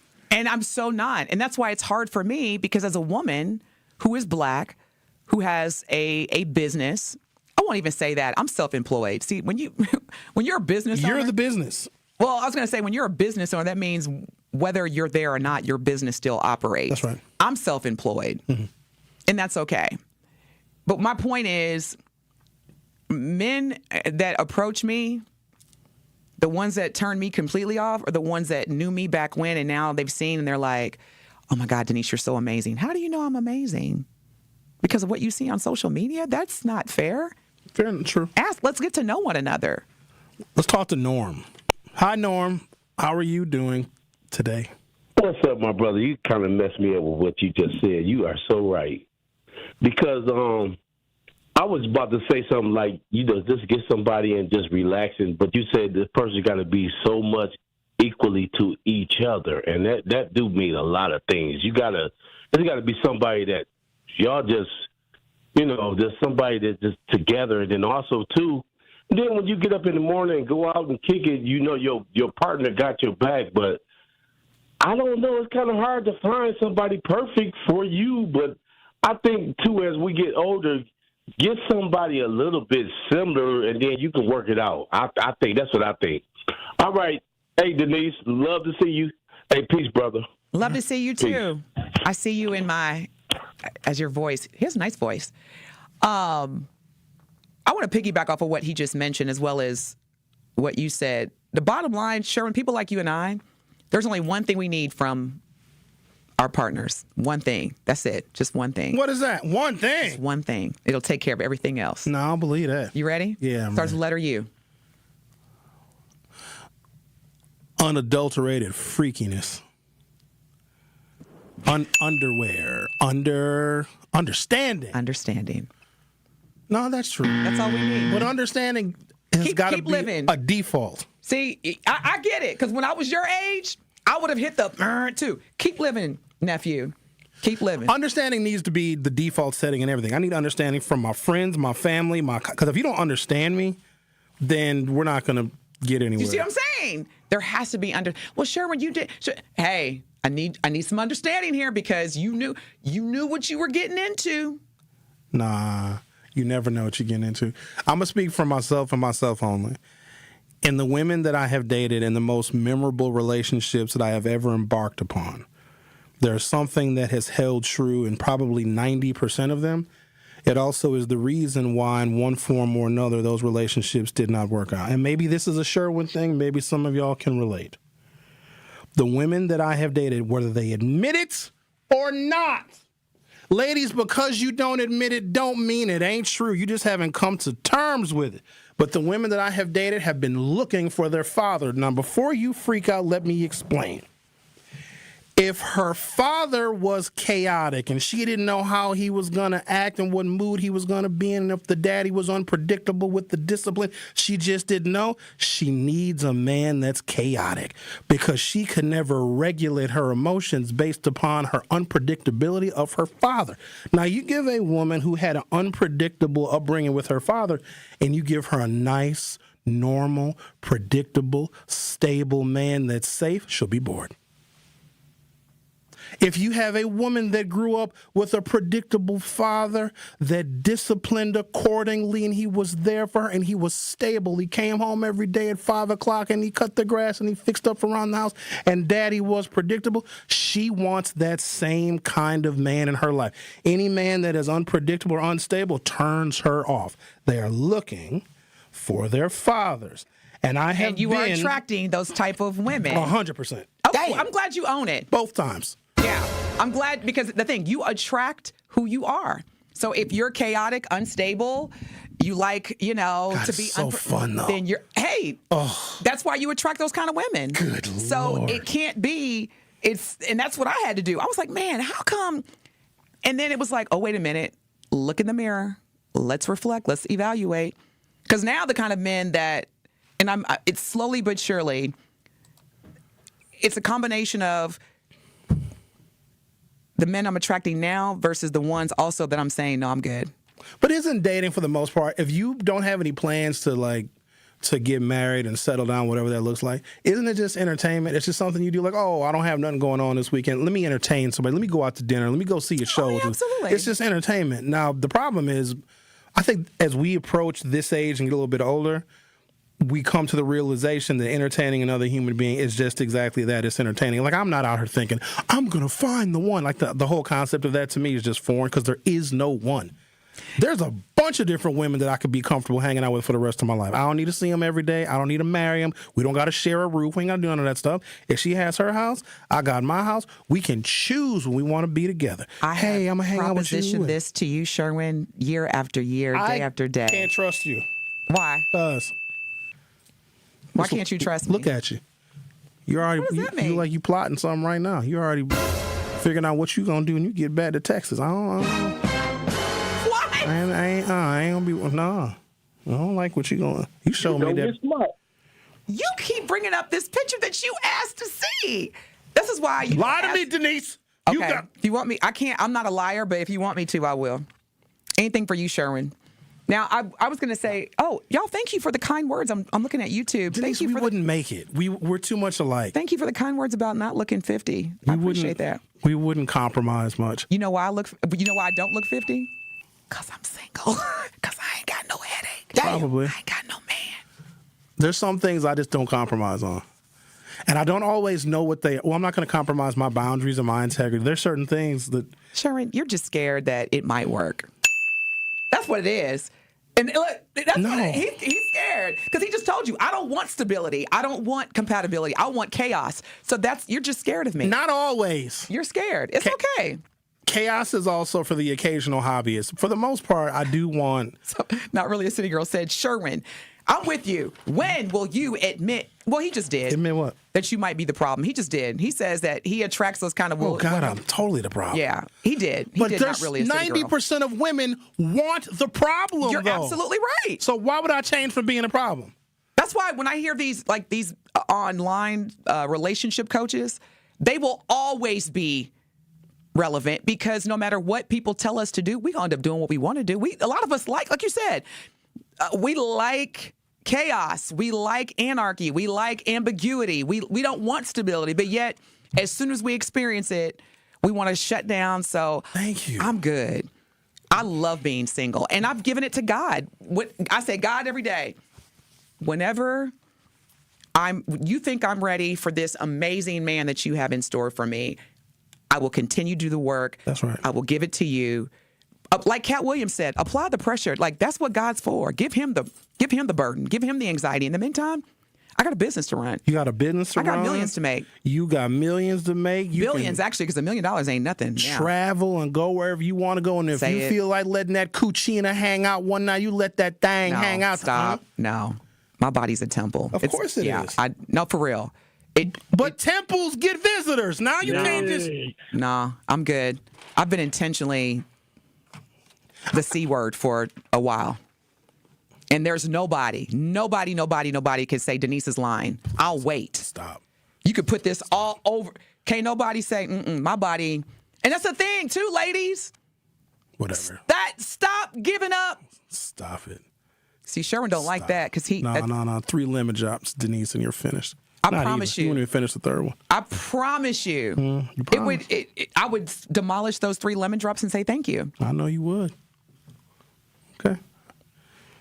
Look at me. I'm in room one. No, for real, look at me. Room 112. Room 112. Do I look like... Even if you look at the early episodes of DT and Telly, the morning show... You laughing because you know I'm about to tell the truth. Just look at old footage of me, y'all. Ladies, just look at some old pictures of yourself. And if you still look, and if 10 years ago, or even just 2 years ago, you're looking at yourself and you're like, because when I see old episodes on YouTube of the morning show, I'm like, man, you look the same. No, I absolutely do not look the same. I look the same. I do not. I don't age. I need not really a city girl. Come on, y'all. Y'all know I don't look the same because I definitely don't feel the same. Do you believe that couples, there's a question for us. Sherwin and Denise, do you believe that couples that are 45 years old and older should focus on pragma love, practical love, rather than romantic love? Great question. It's got to be both. Because I think the older we get, our standards become so solidified. Like, I already know what I can't deal with. And if I recognize it early, because when I was younger, I used to see the red flags, we call them now, and think, oh, that's not that big of a deal. Whatever it is that I ignore in the beginning is the end of the relationship sometime later. That part. So now when I see the red flag, I got to be real respectful and say, hey, I don't like that you do this. I understand this is a part of who you are. It just doesn't work for me. But here's the problem when you say that. Then the women will get defensive. You can't handle a strong man. No, I just have boundaries for myself. When we set boundaries, ladies, quit telling men what they can and cannot handle. That's especially black men. They got enough, man. That's emasculating. When you tell a black man, because he already has to deal with what white supreme or whites, what's the word I'm thinking supremacy. Think of him. And he doesn't want to come home to that. And also, I don't want to have to handle a woman. You just can't handle me. You handle a circus animal. Please stop telling black men what they can't do. They deal with it all day with everybody else. The last thing that black men want to hear when they come home is, you can't, you didn't, I had to do this, I had to do that. You knew what you was getting into. That's the thing. The same women that be like, oh, Denise is single, and there's going to be something wrong with her. She's about to be 50. Y'all be the same ones that are miserable and making your men miserable, and then they want to look for women like me. And luckily, I don't sleep nor entertain men that are married. Now, if you're 50 and you got a girlfriend, you fair game. I said it. If I got to handle a woman, then I'm going to get a cattle prod and a taser. If you're not married and you're 50 and you talk about, well, I got a girlfriend, okay, we can still talk. May the best woman win. See, that's the competition I was talking about. May the best woman win. We got to take a break. We'll take a break. I promise we got to talk. But they can do the Gruber when I'm not here, right? We're going to take a break. Said this old lady is a joke. That's not nice. Don't. You got. I promise I'm not. We're going to come back and talk to Miss Nikki because she's going to have some insight for us. Miss Nikki, baby. The Truth with Sherwin Hughes will be right back. The Truth with Sherwin Hughes returns after this on 1017 The Truth, The Truth app, and 1017thetruth.com. The award-winning 1017 The Truth proudly celebrates Black excellence and the most monumental moments in our history. All month long, we're honoring the voices, the stories, and the achievements that have shaped our past, empowered our present, and continue to inspire our future. Tune in for Dr. Ken's Trivia, spotlighting powerful facts and moments you need to know, and Tori Lowe's Our Voices, Our Stories, amplifying the youth, perspectives, and lived experiences that define who we are. Tune in all month long as 1017 The Truth lifts up the legacy, the brilliance, and the power of Black history. Because Black history isn't just history, it's happening every day. 1017 The Truth's celebration of Black History Month is proudly sponsored by Educators Credit Union and Tayback Law. Celebrating Black excellence, celebrating our history. All month long on 1017 The Truth. Hi, I'm Vanessa Williams, and I want to share with you the role that diabetes has had in my family. I lost my grandmother at the early age of 64 due to complications with diabetes. She was warm, generous, and a constant encouragement for me to follow my heart. Did you know that African Americans experience chronic kidney disease at a rate that's 25% higher than white Americans? And we're almost 4 times more likely to develop kidney failure. Diabetes and high blood pressure are leading causes of kidney disease, which can result in kidney failure, needing dialysis, or a kidney transplant. The good news is that you have the power to check out how well your kidneys are doing and learn ways to prevent them from failing. So go to your doctor and get yourself checked out. Visit linkbylovetv.org to learn more. Get the facts, get checked, and get healthy. Life's better with Drive My Way from American Family Insurance because we know it's more than just a car. It's your escape pod, your adventure mobile, your memory maker. And we help protect the dreams that drive you. Personalize what you pay for auto insurance and you could save between 10 and 35%. American Family Insurance. Get a quote and find an agent at amfam.com. Products, pricing, and availability vary based on the way you purchase insurance and by state. Unsafe driving behaviors may increase your rate. American Family Mutual Insurance Company, SI, and its operating companies, 6000 American Parkway, Madison, Wisconsin. Hey y'all, it's 1017 The Truth's Rhea Riley for Sweet Talks Medical Spa in Menominee Falls. Skip the sterile clinical office feel. Sweet Talk stays on the cutting edge of beauty and wellness innovations in a vibrant, playful, full space, promoting self-love and confidence. Sweet Talk specializes in a range of treatments, including injectables, medical-grade skincare, weight loss, hormone therapies, and more. Not sure where to start? Sweet Talks offers comprehensive wellness consultations to create a customized plan centered around you. Because at Sweet Talks, your goals are their goals. Learn more at sweettalks.com. If you've been injured, let our team help get you back in the game. Gruber Law Offices, a proud partner of the Milwaukee Bucks. Gruber Law Offices, one call, that's all. When you're high, you feel different.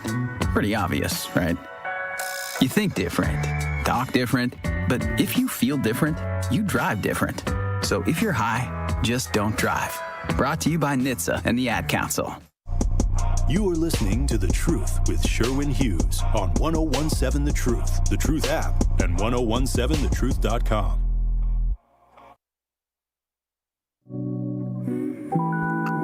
Come on, Denise. We can't even bring this up on there, but you can't think that that's even remotely realistic. Why don't we talk to Nikki? Because she needs to distract us from the mess you just brought up.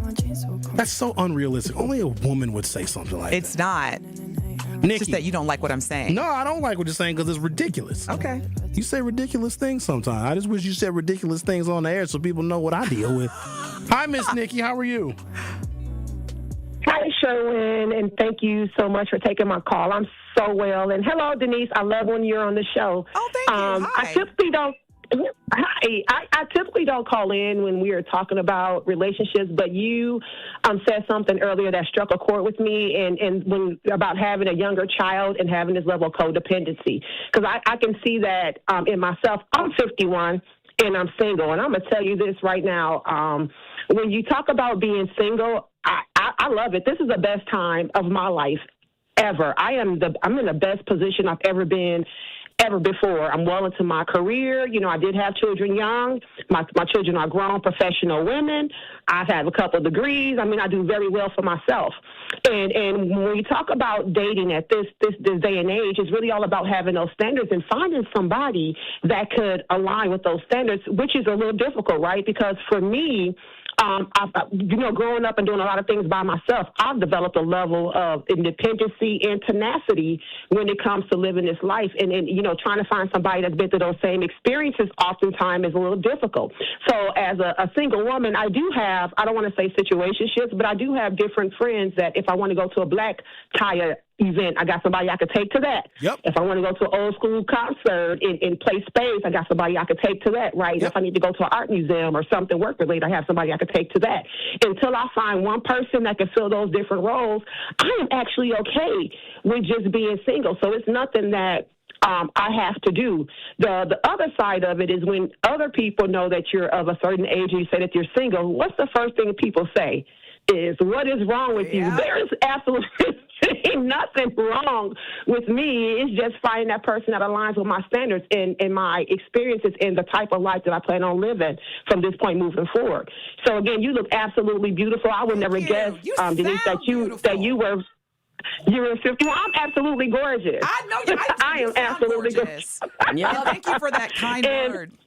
Yeah, absolutely.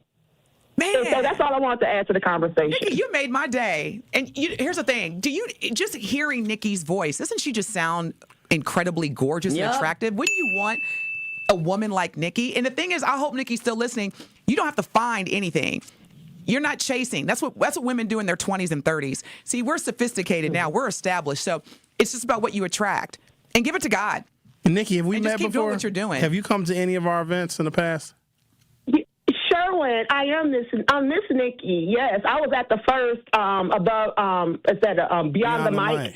And that's where, and I was looking at the pictures. I'm actually sitting next to Miss Rose, but my head is turned. I have very long locks. Can you picture? You've seen me before. Yeah, I know. She's beautiful, isn't she? Yep. I can tell.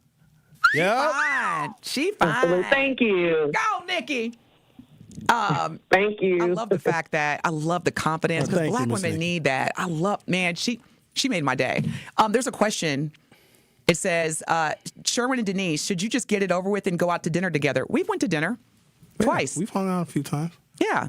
I remember when I first met you, we all met a bunch of us. See, I don't remember this stupid story that you always tell. Don't tell this story again. I don't like that story. Damn. Then I won't tell Because you it. make me sound like I'm so. You were. Okay, you know what? That's fair. Maybe Still, I was. but as I got to know you, I thought you were putting on the confidence that you display was so apparent. It almost seemed like an act. And then as I got to know you, I was like, nah, that's her. Yeah. Because you came in, these was my people. You were the only person in that group that I didn't know. So there was some, I'm not going to mention any names, but some well-to-do African-American professionals went to Taylor's one day. And, like, we just, like, took up a whole, like, section of the place, and we ordered food. And all of a sudden, Denise comes sashaying in. Hello, everyone. I'm here. Hello. I was like, who in the hell? And that's exactly how I sounded, DJ. Hello, everyone. And everybody, I'm here. they ran to her. Oh, my God, Denise is here. Denise is here. Sherwin didn't like that. And so I'm sitting here at the table. Who's taking my spotlight? We had pizza and we had chicken wings. And next thing I know, I'm the only one sitting with the pizza and the chicken wings because they went up to go greet you and they left the pizza and the chicken wings. So you was more important than the pizza and the chicken wing to black folks. I was like, who is this heifer here? I don't know her. I don't know who she is. And then you ain't even come speak to me, I don't think. I think you just said, there's pizza and there's chicken wings. Now we're getting to the problem. See? Ain't no problem. Sherwin should have led with, who is this woman? And why is everybody now focusing on her? And she didn't even acknowledge my presence. That was the problem. Yeah, 100% that was. It got a big ego. You know what I find interesting? Because women mature a lot faster than us, and I don't blame younger women in their 20s that want a man that is mature and that's established and that's stable, because maybe she's looking at settling down. Maybe she isn't. But it's crazy because a woman in her 20s will easily date a man that's 35 or even 40 if he's debonair, if he's mature and all these things. And then maybe she decides she wants to go in a different direction. She doesn't marry this guy. But then when she gets 40 and she wants to date men that are her age, she's mad that those 40-year-old men that are her age are now dating a 25-year-old woman, not remembering when she was 25, she was dating 40-year-old men too. These are facts. And they get mad. Why are you dating them young girls? The way that I've seen middle-aged women treat women in their late 20s even like children. She's 27. She's just a baby. She doesn't know what she's doing. But wait a minute. At 23, didn't you have a 41-year-old boyfriend that was taking care of you? Did you think you were going to marry him? Well, that's different. It's because when y'all get older, you realize that maybe instead of choosing the streets when you're in your 20s, that man who was in his late 30s and early 40s could have made a good husband. But some of y'all think, another man That will come is so along. interesting that you say that, because me and my friend were talking about that the other day. I literally said that at 50, I'd prefer to date men that are between 60 and 70 or men that are 30 through 40. Yeah. That's I would a date hell of a range. 30 to 40 or 60 to 70. I don't personally, unless it's God's plan, I'm not interested in dating men my age for that reason. All right. Fair and enough. I love, and I would encourage, man, Nikki, they are coming. They're like, is Nikki single? I know that's right. Shoot your shot. I just reposted the pictures of that Beyond the Mic where she's sitting next to Miss Rose. Post a picture of Nikki, man, because the way she sounds. Yeah, they're going to be at her. Well, we got to ask Nikki. We can't put her on Front Street. No, she's already in the picture. She's already taken the picture publicly. But now the problem is, if I post a picture on my social media, men that Nikki doesn't know will recognize her from this picture and will approach her at inconvenient times. So it's a calculated risk. Inconvenient times. She's a grown woman. Let her decide that. Not you. Just put the picture out. Nikki does not sound like she has any problem navigating her peace, her happiness. So post a picture. Kathy, you're on 101.7 The Truth. How are you? Hey, Sherwin. How you guys doing, ladies and gentlemen? Doing all right. Good. You know, I think you two will make good friends like you are, because I think you got good, strong personalities. And if you dated each other, it may conflict a certain way that you won't be friends anymore. I think you two should stay on the radio as you are. You're great people, but you need to meet different people. Thank you for that. I agree. No, I got to meet you. You sound wonderful. I've never met you before. Thank you. I appreciate that. It's great to hear your voice. I agree. I honestly, so Sherwin and I at one point could not stand being in the same room together. And yeah, you know it's true. And we had a conversation and realize that we can. Kathy, it sounds like you're having some problems, so we're going to let you go. But go ahead, Denise. That we were much more a powerful force. What's that song by Neo? I'm a movement by myself, but I'm a force when we're together. Sometimes relationships with the opposite sex. I love Sherwin. I gotta leave. When he had that health incident, I mean, I got the phone call. I was in Vegas, and I had to stop. And I don't stop when I'm in Vegas. And I had to stop, and I had to kind of just start praying for Sherwin and over him. I really did. It helped. So, good. I'm sure everybody was praying. So, Miss Kathy, I totally agree. Sherwin is one of those people where I know that when I need intellectual, intelligent, responsible perspective, or even advice, anytime I call Sherwin, he answers. If he doesn't answer, he's going to call me right back. And to me, that is a true friend. That's a true friend. Thank you, Denise. So I'm nice. good with this relationship the way it is, because it probably would get problematic if, we went there. But congratulations, Sherwin. We did not talk about the book, but that's okay because me and Kyle are. I don't know how Kyle is going to follow this up. Y'all, please. You got to talk about normal stuff. Would you ask them to not leave? Your listeners, can they just stay? Yeah, they're not going to. Because once they stop hearing your voice, they're going to be like, No, they're not. They like you. I think most of them, like, these numbers are not typical. They're a little Sherwin, inflated. You do this all the time. Well, then we got to figure out how we're going to do our own podcast. All right, well, I've got to leave. I'm going to City Hall. Yay, Sherwin! Congratulations! 28 days Black History Maker, and you do it beyond 28 days. Thank you for your service and your leadership and your commitment and your dedication and your consistency. They got free food there, too. Don't try to downplay it. I'm proud of you. It's lunchtime. I'm going to eat. Are you going to bring me a plate?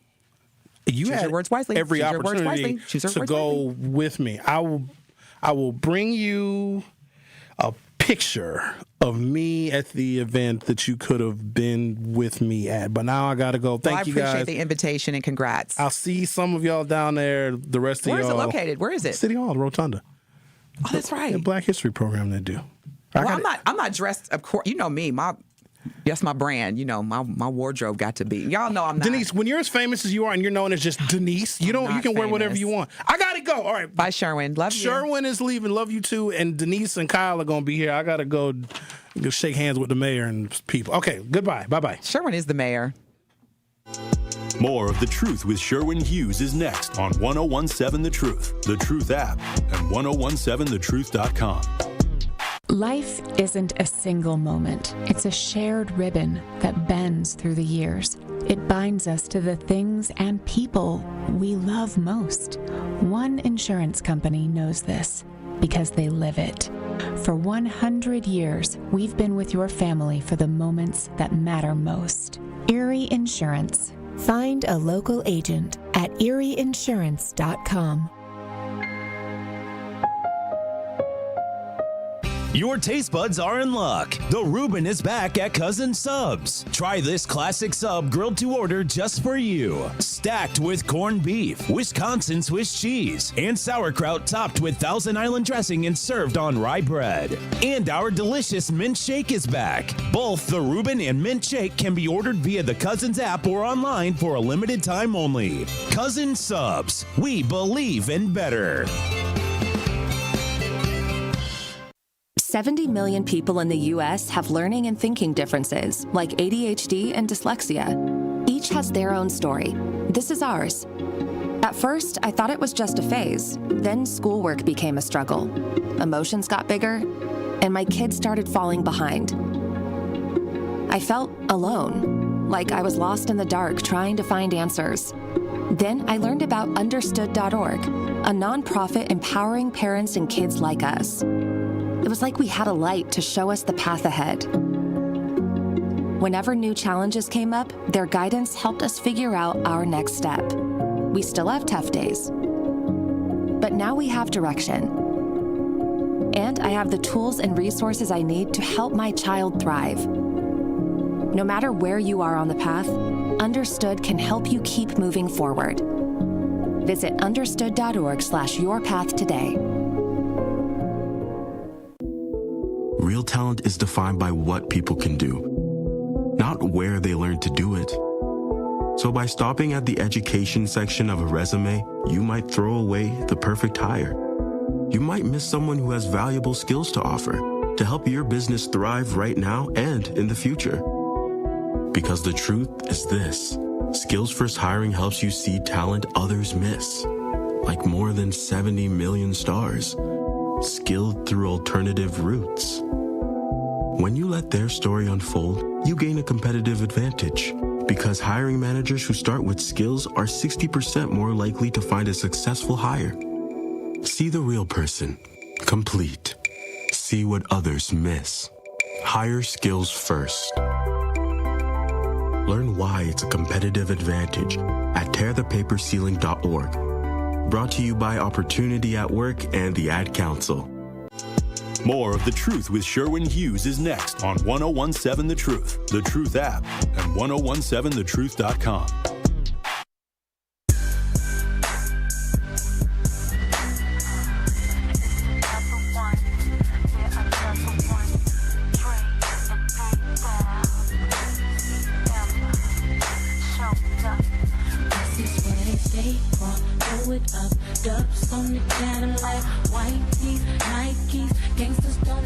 It's The Truth with Sherwin Hughes on the award-winning 1017 The Truth. I'm Kyle Wallace, in for Sherwin Hughes. Congratulations, Sherwin. We had his taco meet out. Looking all handsome with the suit. Very proud of him. 28 days of Black History, and he is day number 10. That's good when you day number 10, ain't it? Yeah. Top 10. February 10th. Listen, days are so fluid for me, Kyle. I can't keep up. I'm like, what day is this? Is it what, Tuesday? I thought it was Friday. Today is Tuesday. DT, I heard y'all now. Obviously, y'all know that wonderful, amazing voice. It's the effective communication coach, Denise Thomas, in the building in Milwaukee. Hey. Excited to always have you. I listened a little bit to the Truth Unfiltered live last night on 1017 The Truth. So. Yeah, and thanks for letting that happen. Listen, DJ Brother Z and I, we had a good time, and he was holding it down as always. Y'all listen, real quick. Yes, ma'am. Hire DJ Brother Z, whether it's your wedding renewal, bar mitzvah, whatever. Hire this brother because he's dope. Yeah, DJ Brother Z is good. He knows music. He's fantastic. He does his thing, and so hire that man. How can they just go to Instagram? DJ Brother Z. What is it on Instagram? Yeah, just DJ Brother Z. DJ Brother Z on the Instagram. Yeah, for real, y'all, because he shows up. He does a lot here for us, for you, so that you can have a great day. So he'll be DJing the True Community Awards, and that is on the 20th, next Friday. I hate that I can't be here for that. My cousin from Toronto is visiting me that weekend. Oh, that's right. You got Canadian folks in your blood. Got Canadian folks, Guyanese. Yeah, you got them black folks up in Canada. Hey, I bet they looking down at us saying, "Ooh, it's a combination of laughter." And that, what you just did. Yeah, it's a combination. Crazy times. But I do want to ask y'all. So, I'm a millennial, you know what I'm saying? And I'm still in my 30s, you know. You and Sherwin have already seen and been through everything that I done seen. Y'all both done had, great relationships. Y'all had relationships y'all had children. Y'all did everything that I'm still aspiring, looking to do. And I heard y'all conversation, and I heard Miss Nikki calling in and talking She's about amazing. Because you were a what is it, a bicentennial baby? Yeah, 76ers. 1976. You and T-Lo are entering the great age of 50. Y'all look good, by the way. Thank y'all you. look good for the new 50. I feel definitely. good. Y'all look real good. But I heard y'all talking about y'all dating stories, and that is interesting. It's very interesting to hear. Because I want to just clarify, I have never been in a great relationship with a man. Ever. Oh, never. You haven't been in a great relationship. Not one. And that's my fault. Even coming up, you never had a relationship where it was good, but it just wasn't the right time.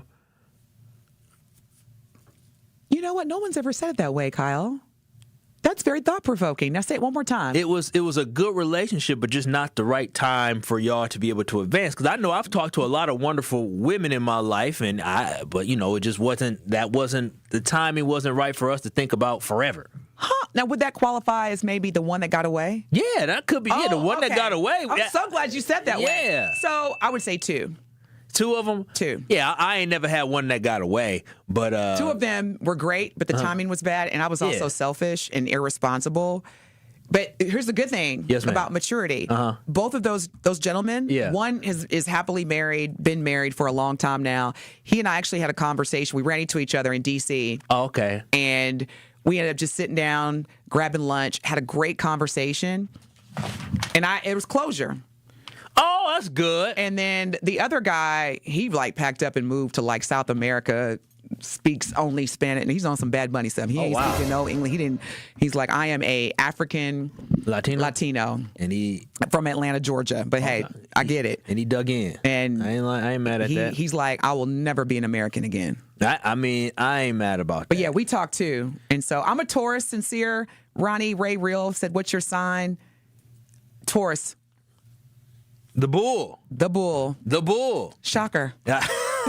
But no, I just thought it was interesting because I know I got some cousins, got some uncles. They a little bit older than y'all. They pushing. They on the other side. Like they about to go into their 60s within the next couple of years. And I ain't gonna lie to you. I have no interest in being single in my 50s and 60s as a man. I don't know how it is as a woman because I am a man, but based off the way that my uncle, and they all think they players and think something young. They want something. Everybody wants something younger first and foremost. Yeah. They all talk to women who was in their 40s, and I look at their relationships and I'm just thinking like, man, the way they talk, they still think they in their 20s. But then on top of that, you need somebody to take care of you.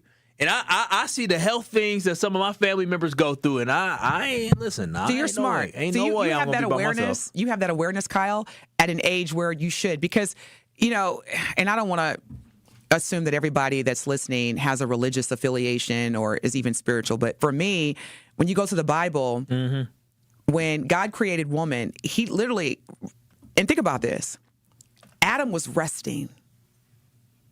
He was resting, like sleeping, very, very deep sleep. And that's when God took the rib. And think about that. So it was already, even when God was creating the companionship, the woman for the man, He did it while he was what? Resting. And so for you to have that awareness at an earlier, I should say, that I don't want to be 50 and 60 and single as a man. You shouldn't, because that's exactly what God created women to be for the man, is not only a companion, but to give them that peace and understanding. And see, that's always been my fault.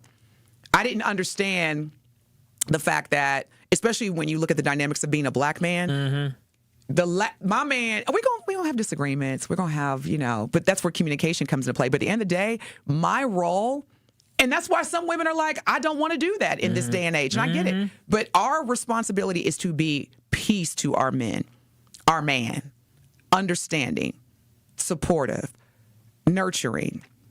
Yeah, but also, as a man, you have to be able to reciprocate the needs and the wants and the leadership that a lot of women desire from a man. And so that's where we're here now. And that's why when I look at some dudes and I hear some of the conversations, especially, some of my people, like a lot of my friends now they married, and then the ones that aren't married is typically because of the selfish mentality that they have, and where they think that what they say is supposed to go, where it's supposed to be a partnership, it's supposed to be equal. And the thing is that I have expectations, just like somebody else should have expectations. It's not fair for me to put expectations on somebody else and not follow through for the expectation they have for me. And so as I got older, because I was selfish in my 20s, but I should have been selfish in my 20s. I wanted to live my best life. That's the decade to be selfish. The 30s, you start to be like, how's this working for me? And then the 40s, you got to fix everything. That's why they say the 50s are great, but they said, check this out, Kyle, the 60s are even better. And when I looked at Oprah, she just turned 72. Ooh, and don't say because she's rich or, financially, I don't want to hear that. Yeah. You could tell mentally and spiritually. It doesn't take money to have peace. It's a mindset. And I've been having to reframe my mindset every day as an exercise. No, that's important. I do want to keep talking about some of this relationship stuff, but you just hit on that travel and moving. The freedom. That's the one thing that hopefully by the time when I do have kids, by the time I am in my 60s, I have freedom. Lord willing, I be able to knock some of these kids out before I get to my 40s. So I got about 5-6 years to figure all this out. But I hope to have freedom in my 20s. How many kids do you want? I want 2 or 3. But I don't want to have them in 40. So if we can't do back to back to back, then we just gonna do whatever we blessed with. And then I'm not trying to carry kids into my. I ain't trying to carry no 18-year-old in my 60s. There's no way. I thought about that too, because being around the corner from 50, and I have a 31, well, almost 31-year-old and an almost 28-year-old. I'm like, man, I'm so glad I had them young. From that perspective, yeah, because I don't have. I go in like the grocery store or the mall, and I see how kids act. Woo! I don't see. Shout out to all the parents of young kids. They be screaming. Yeah, I don't they like. They were screaming this morning when I was walking in here. I'm like, is that how y'all communicate with y'all's parents? Everybody tell me, like, because the way I look at kids, hey, we need to chill this out. We need to stop. Because they ain't my kids, so I talk to other people's kids a certain way. I'm nice, but you go, I go, wah. Stop all that. You know why? Because society now teaches. See, now that's a truth unfiltered topic. What is I'm that? gonna say it like this, Kyle, and then we can move on. Once we started letting society tell us how to raise our kids and what we could and couldn't do, ain't that the truth? And I'm gonna leave it at that. Ain't that the truth? I always tell people all the time, I got the belt, I got discipline, and I think I turned out all right. I wasn't, I don't think I'm a bad person. I think the belt helped. But I did have a question for you.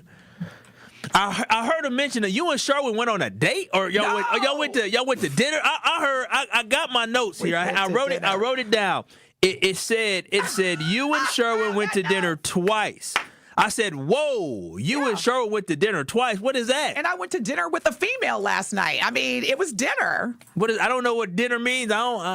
You don't know what dinner means? You don't know what dinner means? Maybe I don't go grab bites to eat with people. Maybe that's my problem. You don't? No, other than my lady, no. I mean, my friends once in a while, male friends. There you go. With my female friends, it's usually like drinks and party. Okay, so Kyle, you and all of Truth Nation know Sherwin. Yes. And you and Truth Nation know me. Y'all, at the end of the day, Sherwin and I both, and Truth Nation knows, Sherwin and I, we're not compatible romantically. So to clarify that for all those that ask. It's not going to happen. There it is. So now y'all can stop asking. This is entertainment purposes only. Now, with that said. Yes, ma'am.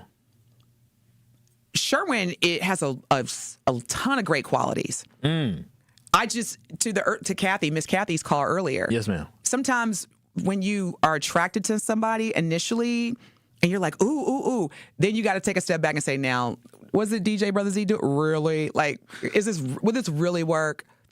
Especially at our age. We're so stubborn and we're fixed in our ways. Yeah, that's why it seems so rough. Sherwin and I wouldn't make it past. I mean, it's just, and again, I love Sherwin. He has a lot of great qualities, but it's the compatibility piece.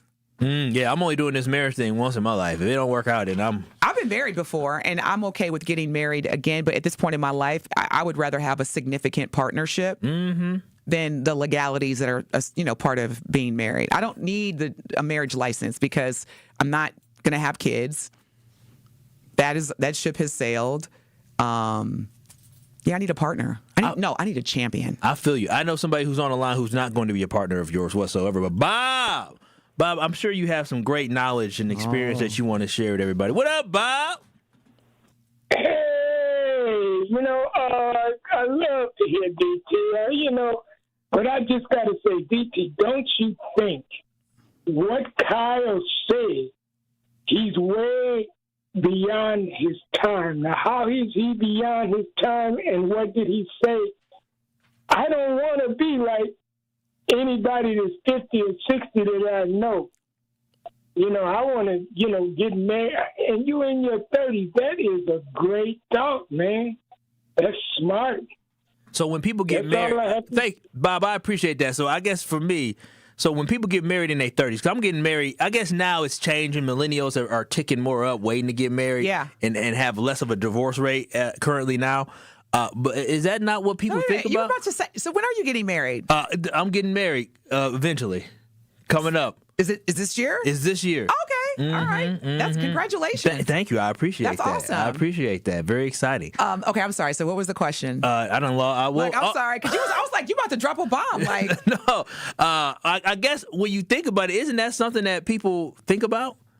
And like focus on is like, hey, like I love this person, but also like I think I want to make sure I'm with somebody that, can take care of me and be with me even through the ups and the downs. Let me ask you a question as part of me answering your question. Yeah. Because I hear a lot of this. What does take care? What does that mean when you say take care of me? I mean, what does that mean? I mean, if you the ups and the downs, whether it's something sad at work or whether it's something health related or whatever it is, everybody isn't always the healthiest, and so as in somebody that's gonna be there by your side. I think I heard Sherwin talking about pushing somebody in a wheelchair or something like that. Is that what you were talking about earlier?